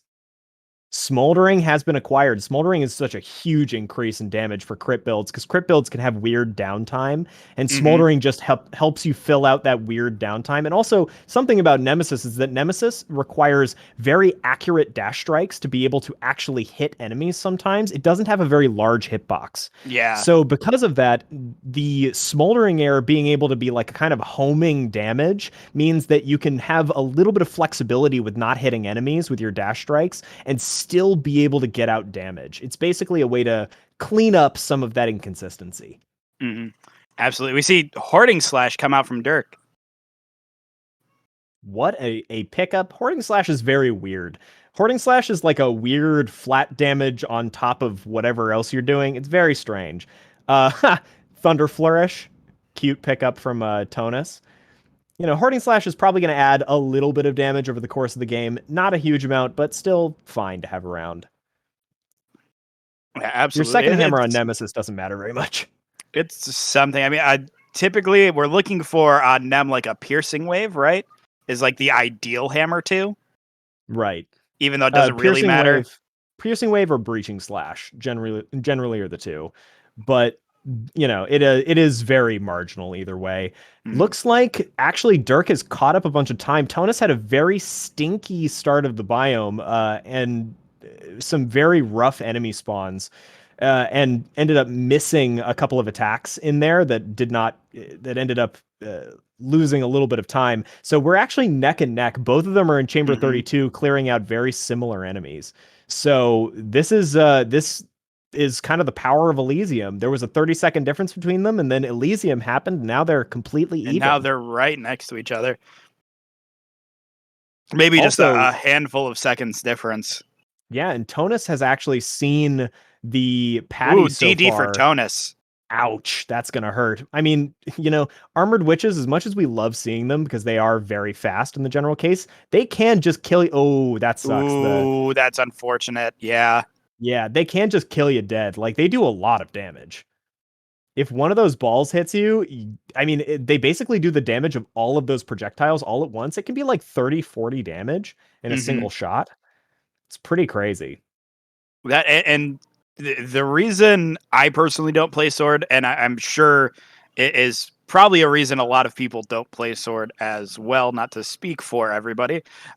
It's dangerous. Oh, you very have dangerous. to be right on top of everything, and you are dashing directly into everything as well. We actually have DrK coming into heroes first here. That's right. Getting a 34 Patty. This is exactly what I was saying earlier. Patty had already been exhausted in chamber 30 by Tounis, which meant that it was still live for DrK, and DrK able to pick up the 34 Patty and take the lead with it. Absolutely. And it looks like we could be looking at nearly simultaneous heroes exits here. Absolutely. It looking like, dang, this is a very unfortunate thing. The heroes actually ended up dividing themselves for DrK, so DrK ended up losing some time on the heroes, and it's almost a simultaneous oh my god. Kill. Yeah, oh my god, it's exit! We are heading into Styx at the exact same time. This is exactly what we wanted to see out of Hyper Delivery Finals. This is incredible. We could not ask for a closer start to this race from Tounis and DrK. This is what we get hyped for. Looks like it's going to... We might actually see the power of DrK's build here. DrK is probably going to have a slightly better Styx due to the fact that he has that tidal dash. I don't know if he has Breaking Wave yet.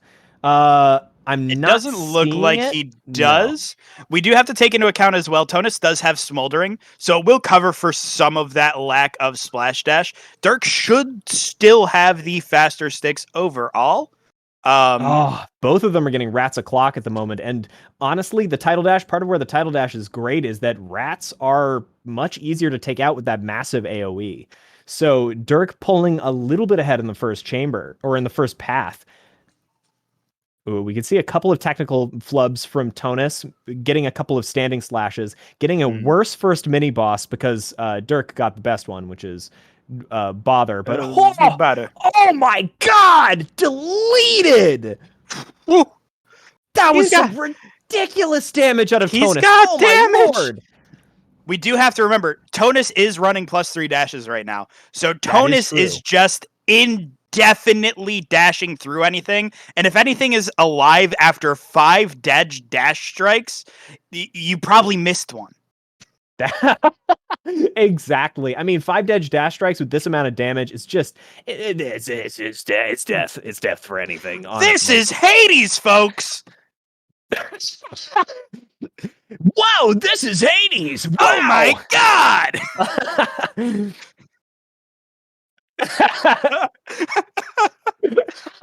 Production is enjoying it.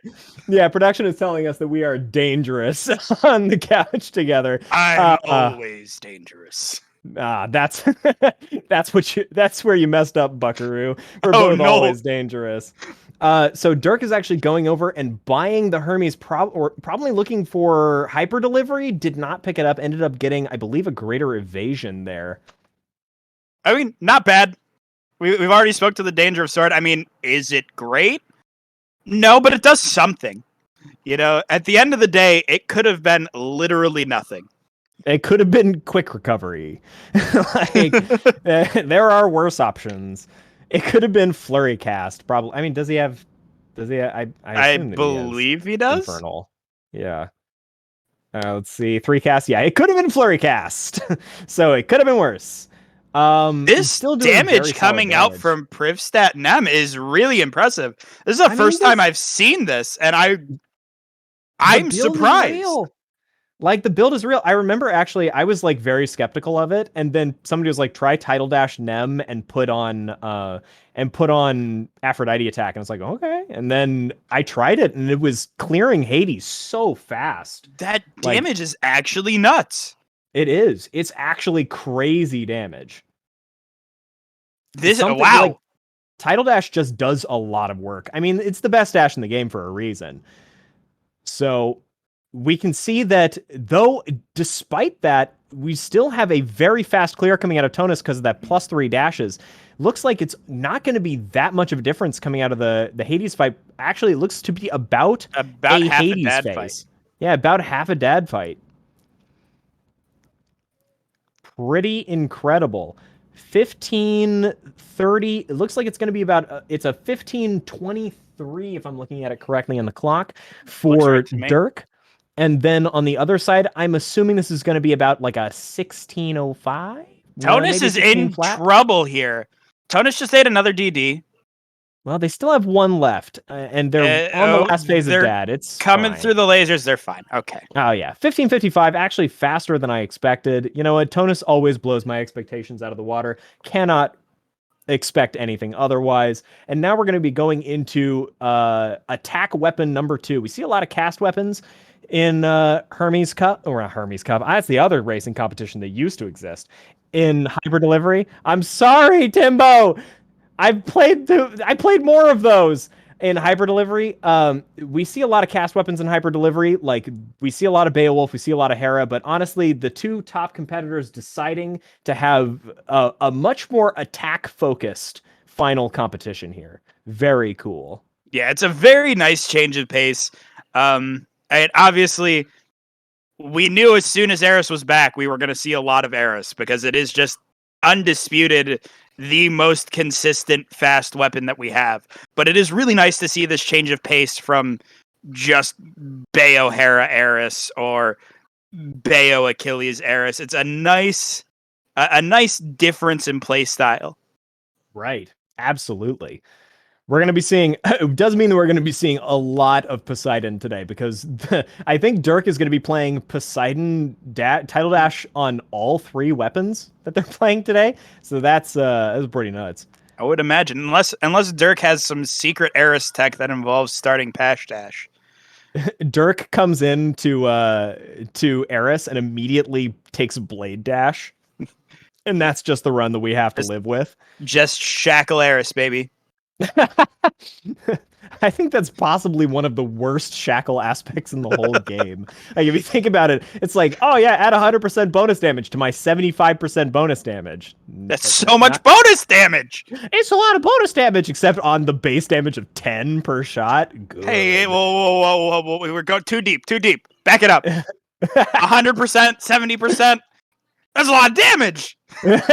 In any case, we can see that DrK already has an Artemis attack as well as an Athena special. Could open up Deadly Reversal. Very early shoals for Tounis.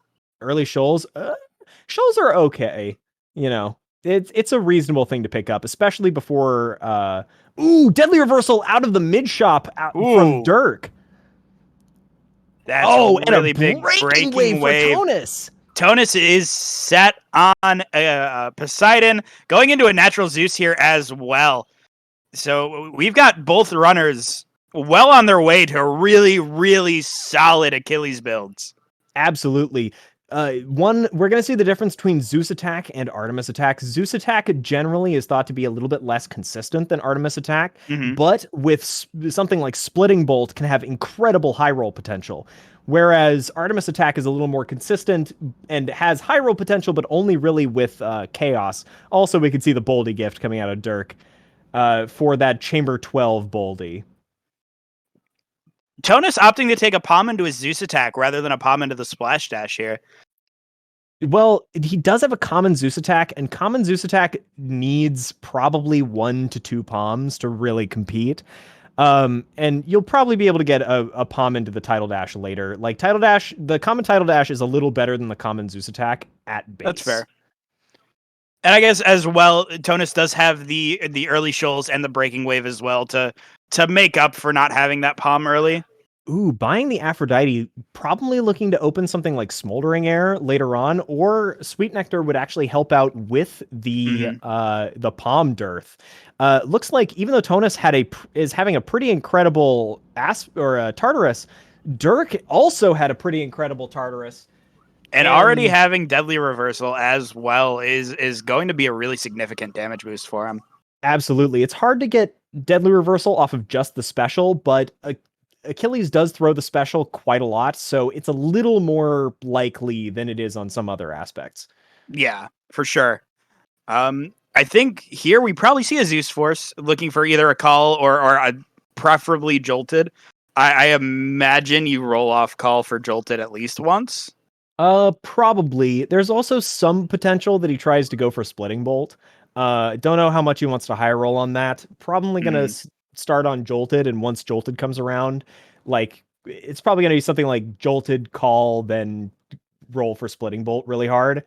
Is my thought. But I mean, honestly, it's gonna be hard to get that many Zeus boons. So we'll see how he prioritizes. Especially when you have an Eris run coming about after this. We saw it yesterday. You can't use all of your Zeus boons in the Achilles run, or you won't see it on Eris. I mean, yeah, but also, does Eris really need that much Zeus? At Eris- least 2. Eris needs 2, and that's it. Yeah, but how many Eris runs do you have under your belt, Dunko, where you see Zeus because you forced him in Tartarus, and then you don't see him again for the rest of the run? Probably about 300. So, yeah, I see your point. Rush delivery for Tounis. Rare rush delivery, very solid. Common rush delivery, Rare rush delivery, oh, it's pretty good. So we're happy to see that. DrK, I don't believe, has any Hermes boons yet, or if they do, they don't have any ones that are relevant here. Yeah, I haven't caught it. They don't have dashes. They don't have hyper sprint. So if they have something, it's not intensely important.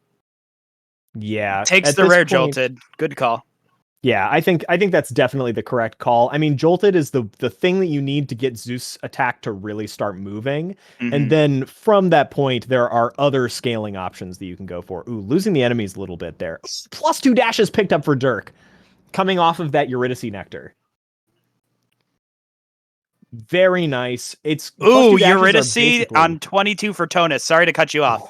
No, you're great. I mean, 22 Eurydice is a really nice catch-up here. DrK did see Eurydice as well, but it was early in the biome, and now Tounis is honestly not that far behind. About a chamber, and it's a fast chamber. Another Zeus here. Zeus call, so we're looking to open Smoldering. We'd probably see an Afro Force here in Elysium. Absolutely. And we're probably going to be going for an Afro Force into maybe looking for Splitting Bolt. I mean, Splitting Bolt at this point would be such big game. Absolutely. One of the problems with Achilles that people have talked about in the speedrunning community is that Achilles can struggle on boss damage, especially in the late game. Like against something like Lerny, it's not that bad. But like when you're fighting Hades, you can really struggle with boss damage unless you have one of a number of really powerful anti-boss tools. And one of those could be like Splitting Bolt, Smoldering Air, Zeus Call plus Zeus Attack. Yeah, it feels like as we've watched the Achilles meta develop, and I know you are very well versed in Achilles Dunk, we've started to realize, I think we started at a point where it was like, oh, we have Zeus Attack, we have Jolted, we're fast. And now we're starting to realize, like, you really need so much more. As much as Flurry Jab Achilles does become Stabby Rail, Rail comes online with a lot less than Achilles does. Yeah, I said that correctly. Rail comes online with much less than Achilles needs. Very much so. I mean, I've known this forever, but that's only because I spent hours and hours grinding out Achilles and being like, wow, you move so fast, and then you do no damage. So, where did all my numbers go? My numbers! My precious numbers! Oh, no! So, in any case, we are seeing that they're both going to be slaughtering through Elysium here. DrK smashing enemies into walls, getting some pretty nice big enemies here. Damage looks to be pretty okay on both sides, nothing super exceptional. But you know, that's sort of the Achilles special is there are ways to have like exceptional damage, but you're mostly just moving really fast through everything. I do want to bring up something that I noticed testing the mod pack, and we do see a divergence here in second hammers on Achilles for both DrK and Tounis. Tounis picks up Breaching Skewer, which when I was testing the balancing mod for the mod pack, I started to realize taking hammers that strip armor faster is really valuable because you are more likely to see armored enemies. And while it may not be significantly faster, personally, I felt like I was getting a lot of value out of things like Breaching Skewer or even running Fists a couple times just for the sake. Seeing like Breaching Cross can really help the late biomes with how many armored enemies we're going to be seeing. That's very interesting. I actually had not thought of that in the slightest. That's a very fascinating optimization. That is why I haven't mentioned it through the whole tournament, because I wanted people to figure it out on their own, but we're here already. We're here. We're at the end of the tournament. If we're not going to say it now, we're going to, I mean, when do we want to say it? Never. Never.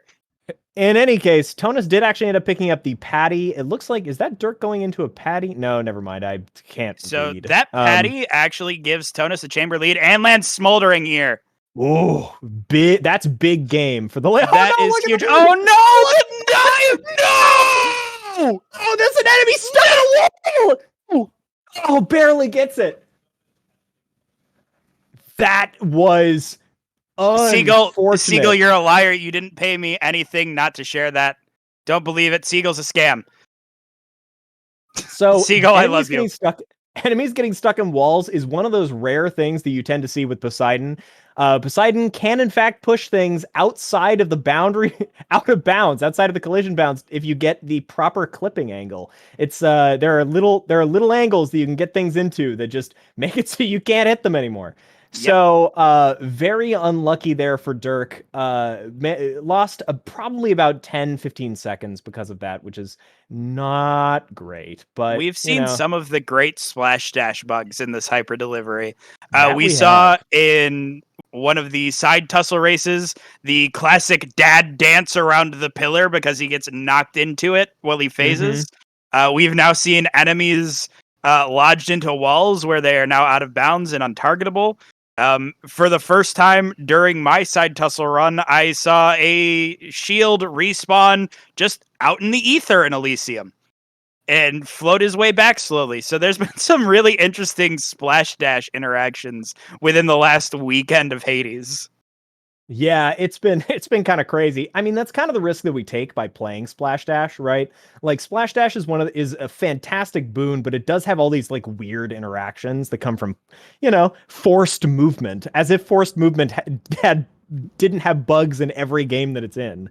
Like, I can't think of a game that has like forced movement type stuff that doesn't have some sort of weird out of bounds shenanigans that you can get with it. So it's just kind of the cost of making a mechanic that has such a volatility, is that it can have some issues like that. But we can see the DrK utilizing Hunter's Mark very well, cleans up the heroes very quickly. Tounis has a bit of a lead here. It's not an insurmountable one, but the very end of Elysium was not kind to DrK. And ended up with, besides the bug, also ended up getting some pretty slow enemies compared to Tounis's free rooms. So, and I mean, we've already seen it 3 times here in this race as well, where we've had this lead go back and forth. I mean, DrK left weapon 1 pretty much a full dad fight ahead, or a dad phase, my apologies, ahead of Tounis. And now we're going to see Tounis here clearing through his 3rd tunnel of Styx, or I believe this is his 2nd tunnel in Styx. Let me check the chamber. Second tunnel. Second tunnel. And this is an absolutely phenomenal race. I mean, these guys are neck and neck. Absolutely. Looks like Strong Drink being picked up for Tounis. That's going to add a marginal amount of damage, but hey, anything helps against Dad. Remember, this weapon does somewhat struggle in the last couple of fights. So we should see a pretty fast fight. Tounis has assembled enough damage to make it work, but you'll see the difference between it and even the Nemesis runs from before. Yeah, definitely. Tounis definitely has the tools to make it happen. Let's see what we get on this last Zeus. Cloud of Judgment? I believe that was Cloud of Judgment, yeah. I mean, extra call charge. You're already going to be basically...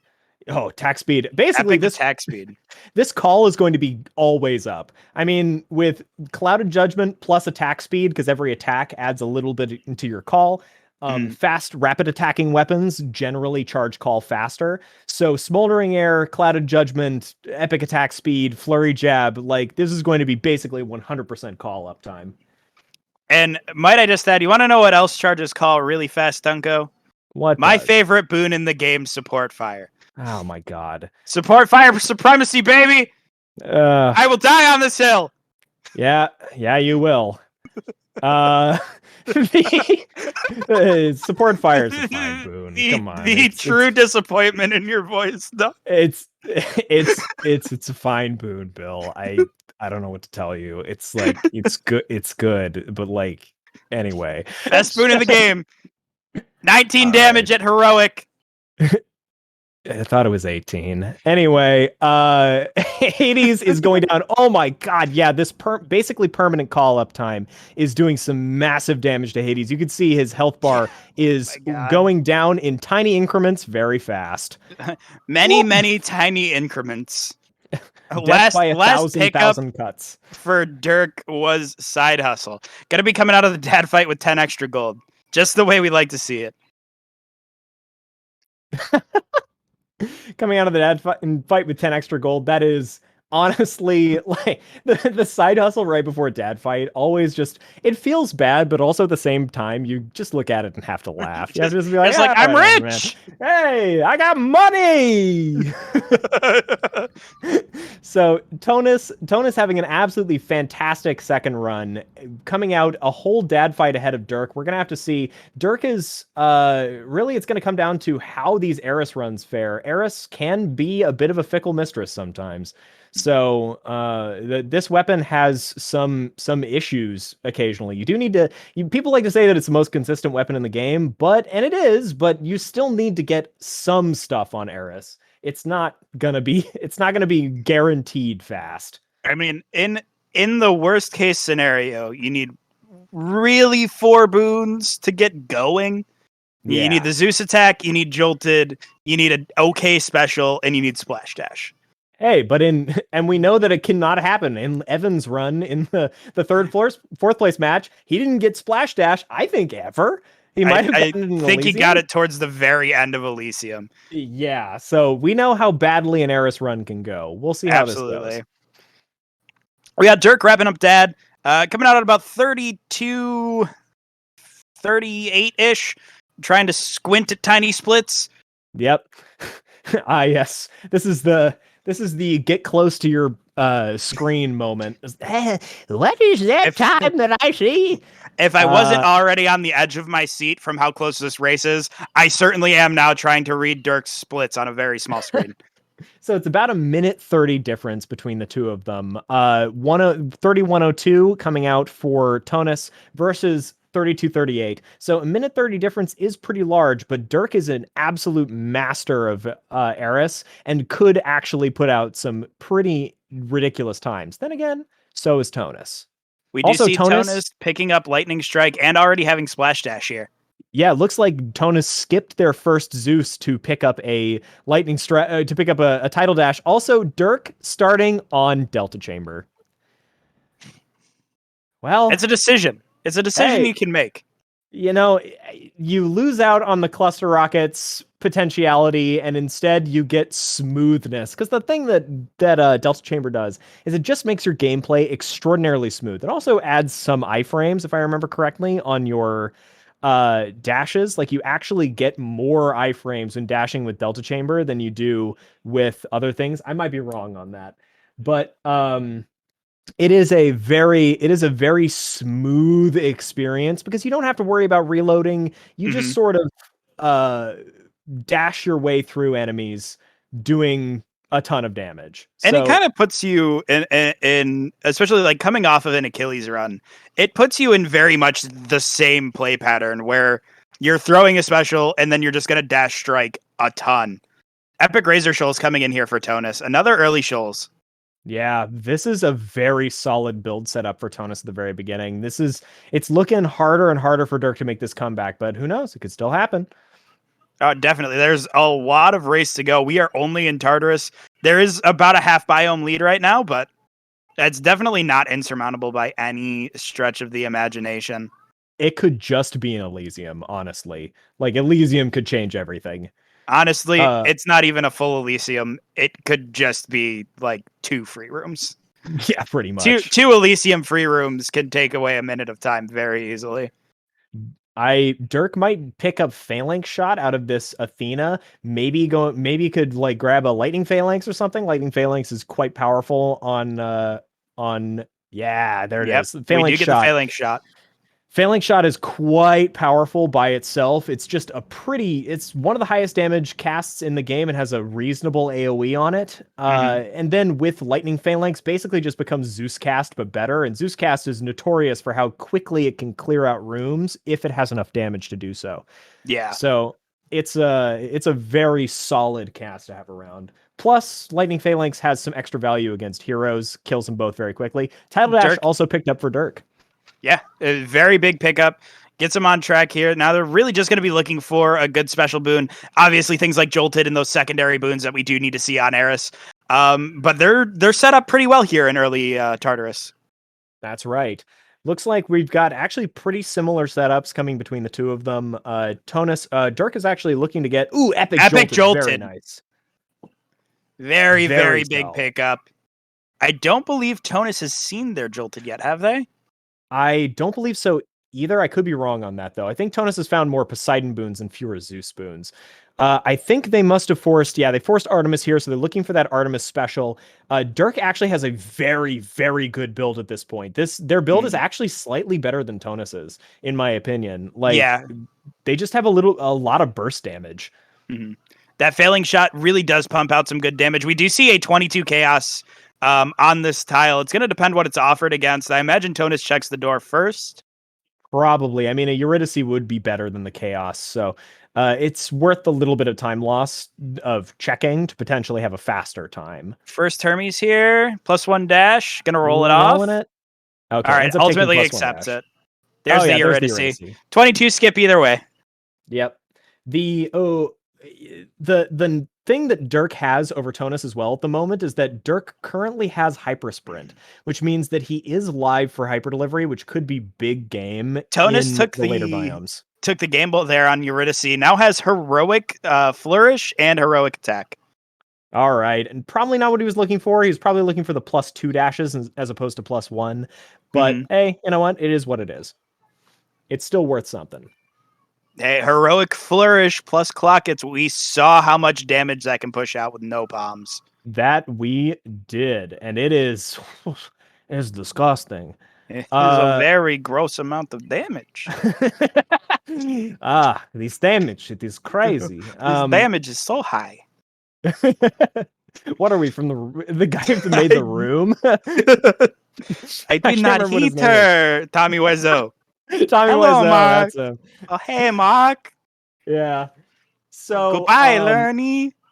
DrK is going into his second Hermes at the moment. A Hyper Delivery would be a pretty massive pickup at this point, or a large number of bonus damage, bonus dashes. I mean, bonus damage. Bonus damage is what he'd be getting either way. Yeah, but bonus dashes would be very nice. Gonna probably roll for it. Let's see.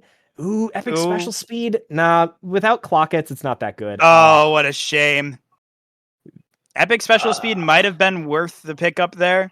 I believe that taps them out on rolls, unless they have one left. They have one still, because I believe they still need to try to find a breaking wave here. I believe so. I mean, breaking wave is such a huge game for Styx. Let's see if they can pick it up. That's a Poseidon's Aid. No, not gonna grab that. And that's gonna have to settle for Shoals. I'm surprised they took Shoals over Typhoon's Fury. Typhoon's Fury is actually like a discount breaking wave if you don't think you're going to be able to get it.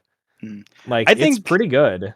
Buster Rockets for Tounis. Oh God! And this is the downside of the Delta Start, is that you don't have that kind of power play available. The Rocket Start has a 30% chance of finding cluster rockets, and it's such a huge increase in power. Like, this is gonna be nuts from Tounis. The Clockets pickup is massive. Is very big for Tounis, absolutely. We do see some shields, so we're gonna have to work on the positioning, make sure we get behind them to hit all that rocket damage. But for a skilled player like Tounis, no big deal. We don't see too many of those rockets getting blocked. Block it. God damn it, Dunko. Anyway, Tounis entering into a Poseidon looks like probably going to be clearing out this Asterius very quickly. Very, very quickly. I'm sorry, I'm still recovering. I don't blame you. Tounis ends up killing Asterius in basically 2 to 3 rocket shots, which is kind of the power of this heroic special cluster rockets. Hydraulic might? Are you kidding me? Oh my lord! Hydraulic might would be so crazy with this. I mean, crit scales very well with percentage damage. Crit is actually a multiplicative modifier on top of all of your percentage damage buffs, which means that anything like a hydraulic might just gets even crazier with crit. So this is gonna make the first 10 seconds of whatever room basically like nothing gets to survive. You do not survive the first 10 seconds of the room. There is no escape. I mean, isn't that the motto of the game? There is no escape. I mean, I'm pretty sure that's like in the taglines of like a lot of the promotional materials. Okay. DrK ends up picking up Rocket Bomb. Delta Rocket is very nice. It's a nice combo because basically it doesn't ever stop you from firing. The rocket slides very cleanly in between your triple shots out of out of Delta Chamber, but it doesn't quite have the raw power of something like cluster rockets. And this is where accepting that special speed earlier could have meant a lot. Yeah. Just being able to fire off more rockets, even though it's not cluster, it is still just such a big damage increase. Yeah, at the same time, it's like you gotta play to what Delta Chamber is good at. And Delta Chamber is really good with bonus dashes and a hyper delivery. Like it really doesn't play as well with the special speed. So like I don't blame him for going for what the build is designed what the build to was do dictating. Absolutely. Yeah. Oh my god, the instant phase Asterius from Tounis. Good lord. Boom. And boom. Theseus, could you stop? Can we fight you now? There we go. There we go. Thanks, buddy. Oh, and there he goes. That's why he didn't want to come out of his cage, and because he's definitely not doing just fine. He died in 2 shots from the rockets here. Oh boy, he took 2 shots and was immediately lights out. This is such an incredible pace. Tounis is just flying.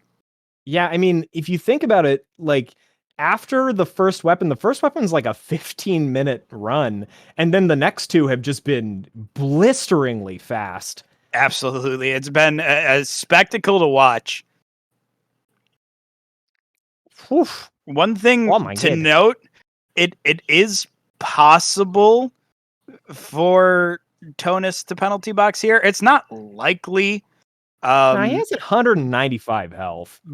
But it's possible. It is possible. Basically, I've seen less surprising things happen, or more surprising things happen. Yeah. I've seen things happen. I've seen things that you wouldn't believe. 300 health penalty boxes. It was a monstrous nightmare. Tounis, I don't think would penalty box, but if he does, like if he takes a couple penalty boxes, that would allow DrK to catch up at this point. That is what DrK is looking for at this point. Tounis needs to make a mistake here. Pretty much. Also, both of them had to play out their final couple of chambers. It looks like neither of them got the crazy end of Elysium skips that we've been seeing out of most of the runs today. Yeah. So at this point, it looks to be like the final, free room catch up is no longer on DrK's side. Let's see how fast he takes out these heroes. Toss it. Ooh, still a very fast heroes. Very good fight coming through here. Yeah, this Theseus is doing the exact same thing. Theseus is just like, I don't want to leave my cage. I don't want to die. I don't want to die. I just want to prolong this. It's like, please don't. I would appreciate if you didn't. We've done this thousands of times before. We're going to do it thousands of times again. Your job is to die. I mean, You'd imagine that all of them would get tired of it at some point. Maybe that's why they start like not Special phasing quite as speed for quickly. Tounis. Oh my lord! Epic special speed coming in. Epic special speed on top of all of this. Mola. This is going to be a very fast Hades fight. It absolutely should be. Tounis has hit everything they want in this Eris run. This is really towards what we're talking about, where the top end of Eris is just so significantly high. And what the only thing that's really missing out of this build is a splitting bolt and plus like a 3 dashes. Yeah, hyper delivery, splitting bolt, plus 3 dashes type stuff. Yeah, it's not much. It's like all this like really weird rare stuff that you don't even expect to get. It's basically complete. Yeah, I would say this is the top end of reasonable expectations, but to say that would imply that any of this is reasonable expectations. Yeah, this is far beyond what you would expect out of a regular Eris run. Let's be real. Passing up the lightning phalanx for the proud bearing. I actually understand it. At this point, they've got plenty of Styx damage, and lightning phalanx doesn't do much against Hades. 4609, the finish for Tounis. What a time. Whew! With a 1412 weapon 3 on a 3 sack, that would have been like a 1330 on a 2 sack. That's pretty crazy. That's just exceptional play out of Tounis there to finally wrap up their hyper delivery crown. But let's stick with DrK. Let's see what they can pull out here. Wait, Has Tounis not won one before? This will be Tounis's first hyper delivery win. Wow, that's surprising. I completely forgot. Wow, that's pretty incredible. Congratulations. Though we'll third and second in previous ones. That's pretty incredible. So I'll be sure to say that to him in person once he comes in after the run. DrK finishing up, still a very respectable time about to come out from DrK.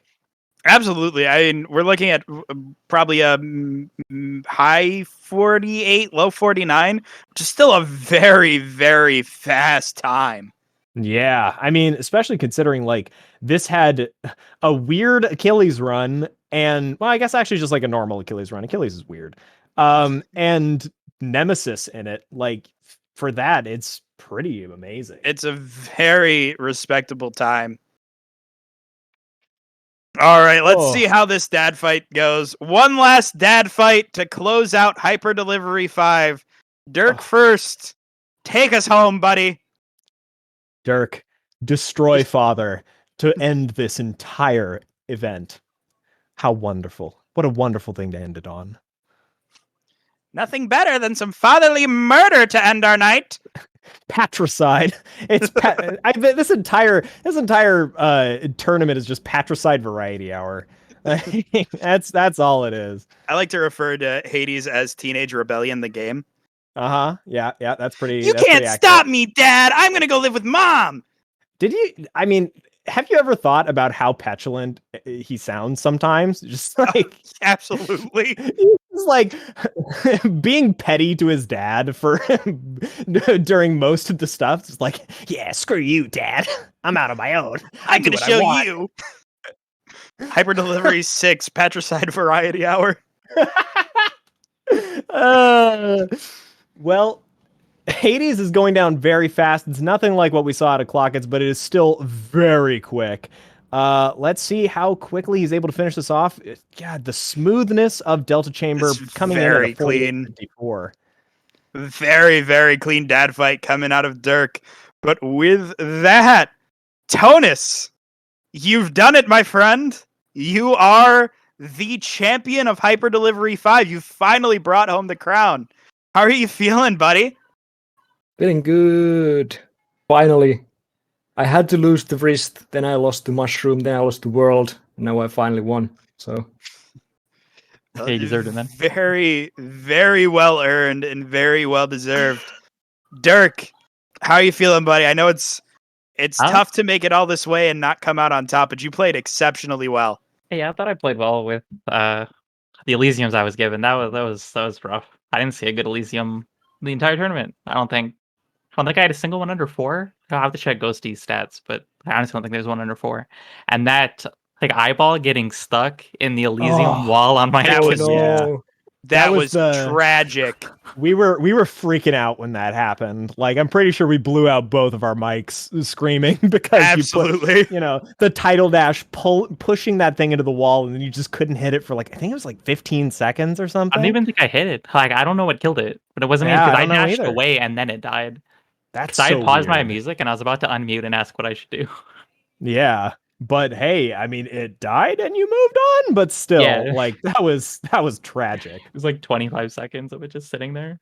Yeah, it was sad to see, and you were on such a blistering pace. I mean, up to pretty much the end of Weapon 2, you guys were neck and neck. I mean, we left Heroes Weapon 1 at quite literally the same second. Pretty sure it Um, was actually the same second. Yeah. Like, it was incredible to watch you guys just racing your hearts out and leaving it all on the table. It was an absolutely fantastic time. What a time to what a thing to behold. It was absolutely wonderful to see both of you. Also, I love the Delta Chamber pick, Dirk. I know that like you lose out on clock hits, whatever, but it was super cool to see the Delta Chamber pick. Did you I'm start a big Delta? advocate of it. Yes, I did. Yeah, okay. Yeah, Well, you started Delta. okay. Tounis just you. concedes to okay. Oh, Dirk, you get the white. You get the occasional white hitbox thing sometimes as well. I saw it on your screen. Hades flashed white for a second. That's a yeah. weird. It's a weird glitch that happens sometimes. Anyway, as a side note, fantastic races out of the both of you. Do you want to close it out, Bill? Yeah, absolutely. Just to get it done, Tounis, was there anything you wanted to shout out here? Oh yeah, I actually have a public service announcement that I'm retiring from Hades grinding. I'm not retiring from the game or from the community, but just from the grind and getting all the world records and stuff because it's taking all my time and I have to be able to do something else with my life. So I'm trying to basically just get rid of the Hades addiction and then like have like a casual, nice relationship with it instead. Honest, join me. That's what I did, and it's been so nice. I have been also enjoying playing Hades much more casually. Granted, I never played at the level of either of you two, but definitely a very respectable thing. Tounis, you've been grinding this game for so long. You've held so many world records. It has been an absolute pleasure to be able to witness your grind. And I hope you enjoy a more casual Hades experience moving forward, buddy. Yeah, thanks everybody in chat and in this voice chat. We'll see each other in the lap races if nothing else. So Oh, for sure. And Dirk, was there anything you wanted to shout out, plugs, any of that fun stuff? I do stream over at DrK_first. Like shout out to Delta and also shout out to the fact that Tounis now has to play Apex with Dio and Bright, so that'll be fun. I forgot about it. Oh no, your life is going to be ruined, Tounis. I'm You've sorry. been sucked into the Apex underground. Dunko, you got anything, buddy? I stream like 5 days a week at twitch.tv/DUUNK0. I stream Hades sometimes, not as much recently. I'm mostly a variety streamer. I'm actually going to be playing Boyfriend Dungeon next week because I promised one of my viewers, and I am good on my promises. So that's going to be happening, and yeah, that's about it. I might be streaming, depending on stuff. I might start streaming 3 days a week, and then on Saturdays. But yeah, Dude, right on. I personally want to extend a giant thank you to Professor Timbo and DragonSquad Esports. As much as we all kind of jokingly dunk on Timbo, thank you so much for all of the hard work and effort you put into giving our community this event. I think I can speak for everybody when I say it means a lot to us. It really gives us something to look forward to and something to strive for. So thank you for that. To all of our racers, all of the effort you guys have put in all of the time you have spent playing this game and dumping your time and energy into being able to put on such a great show for everybody. I applaud you guys. You are all phenomenal. So I can't thank y'all enough. The whole community, you guys are great. This is probably one of the best communities I've been a part of personally. I look forward to seeing y'all again soon. If you're interested in more content from me, you can find me at twitch.tv /I'm_doing_it_. I'm on the tail end of doing 30 streams in 30 days. I took this weekend off to host Hyper Delivery, but we'll be back into the swing of things. We're going to be doing some Hades. We're going to be playing Magic the Gathering Arena. A lot of Dead by Daylight lately. It's been a lot of fun. Thank you, everybody, for making this event so fun and so special. Thank you to all of my co-commentators who have been a part of this. Thank you to everybody who was a part of the behind the scenes staff and everything. You guys are fantastic. I love you all. One last time, Tounis, congratulations on getting your Hyper Delivery victory. That is going to do it for Hyper Delivery 5. We will see you again soon for Hyper Delivery 6. Stay safe, stay healthy, stay happy, and we'll see you again soon. See Bye, you later, everybody. Space Cowboy.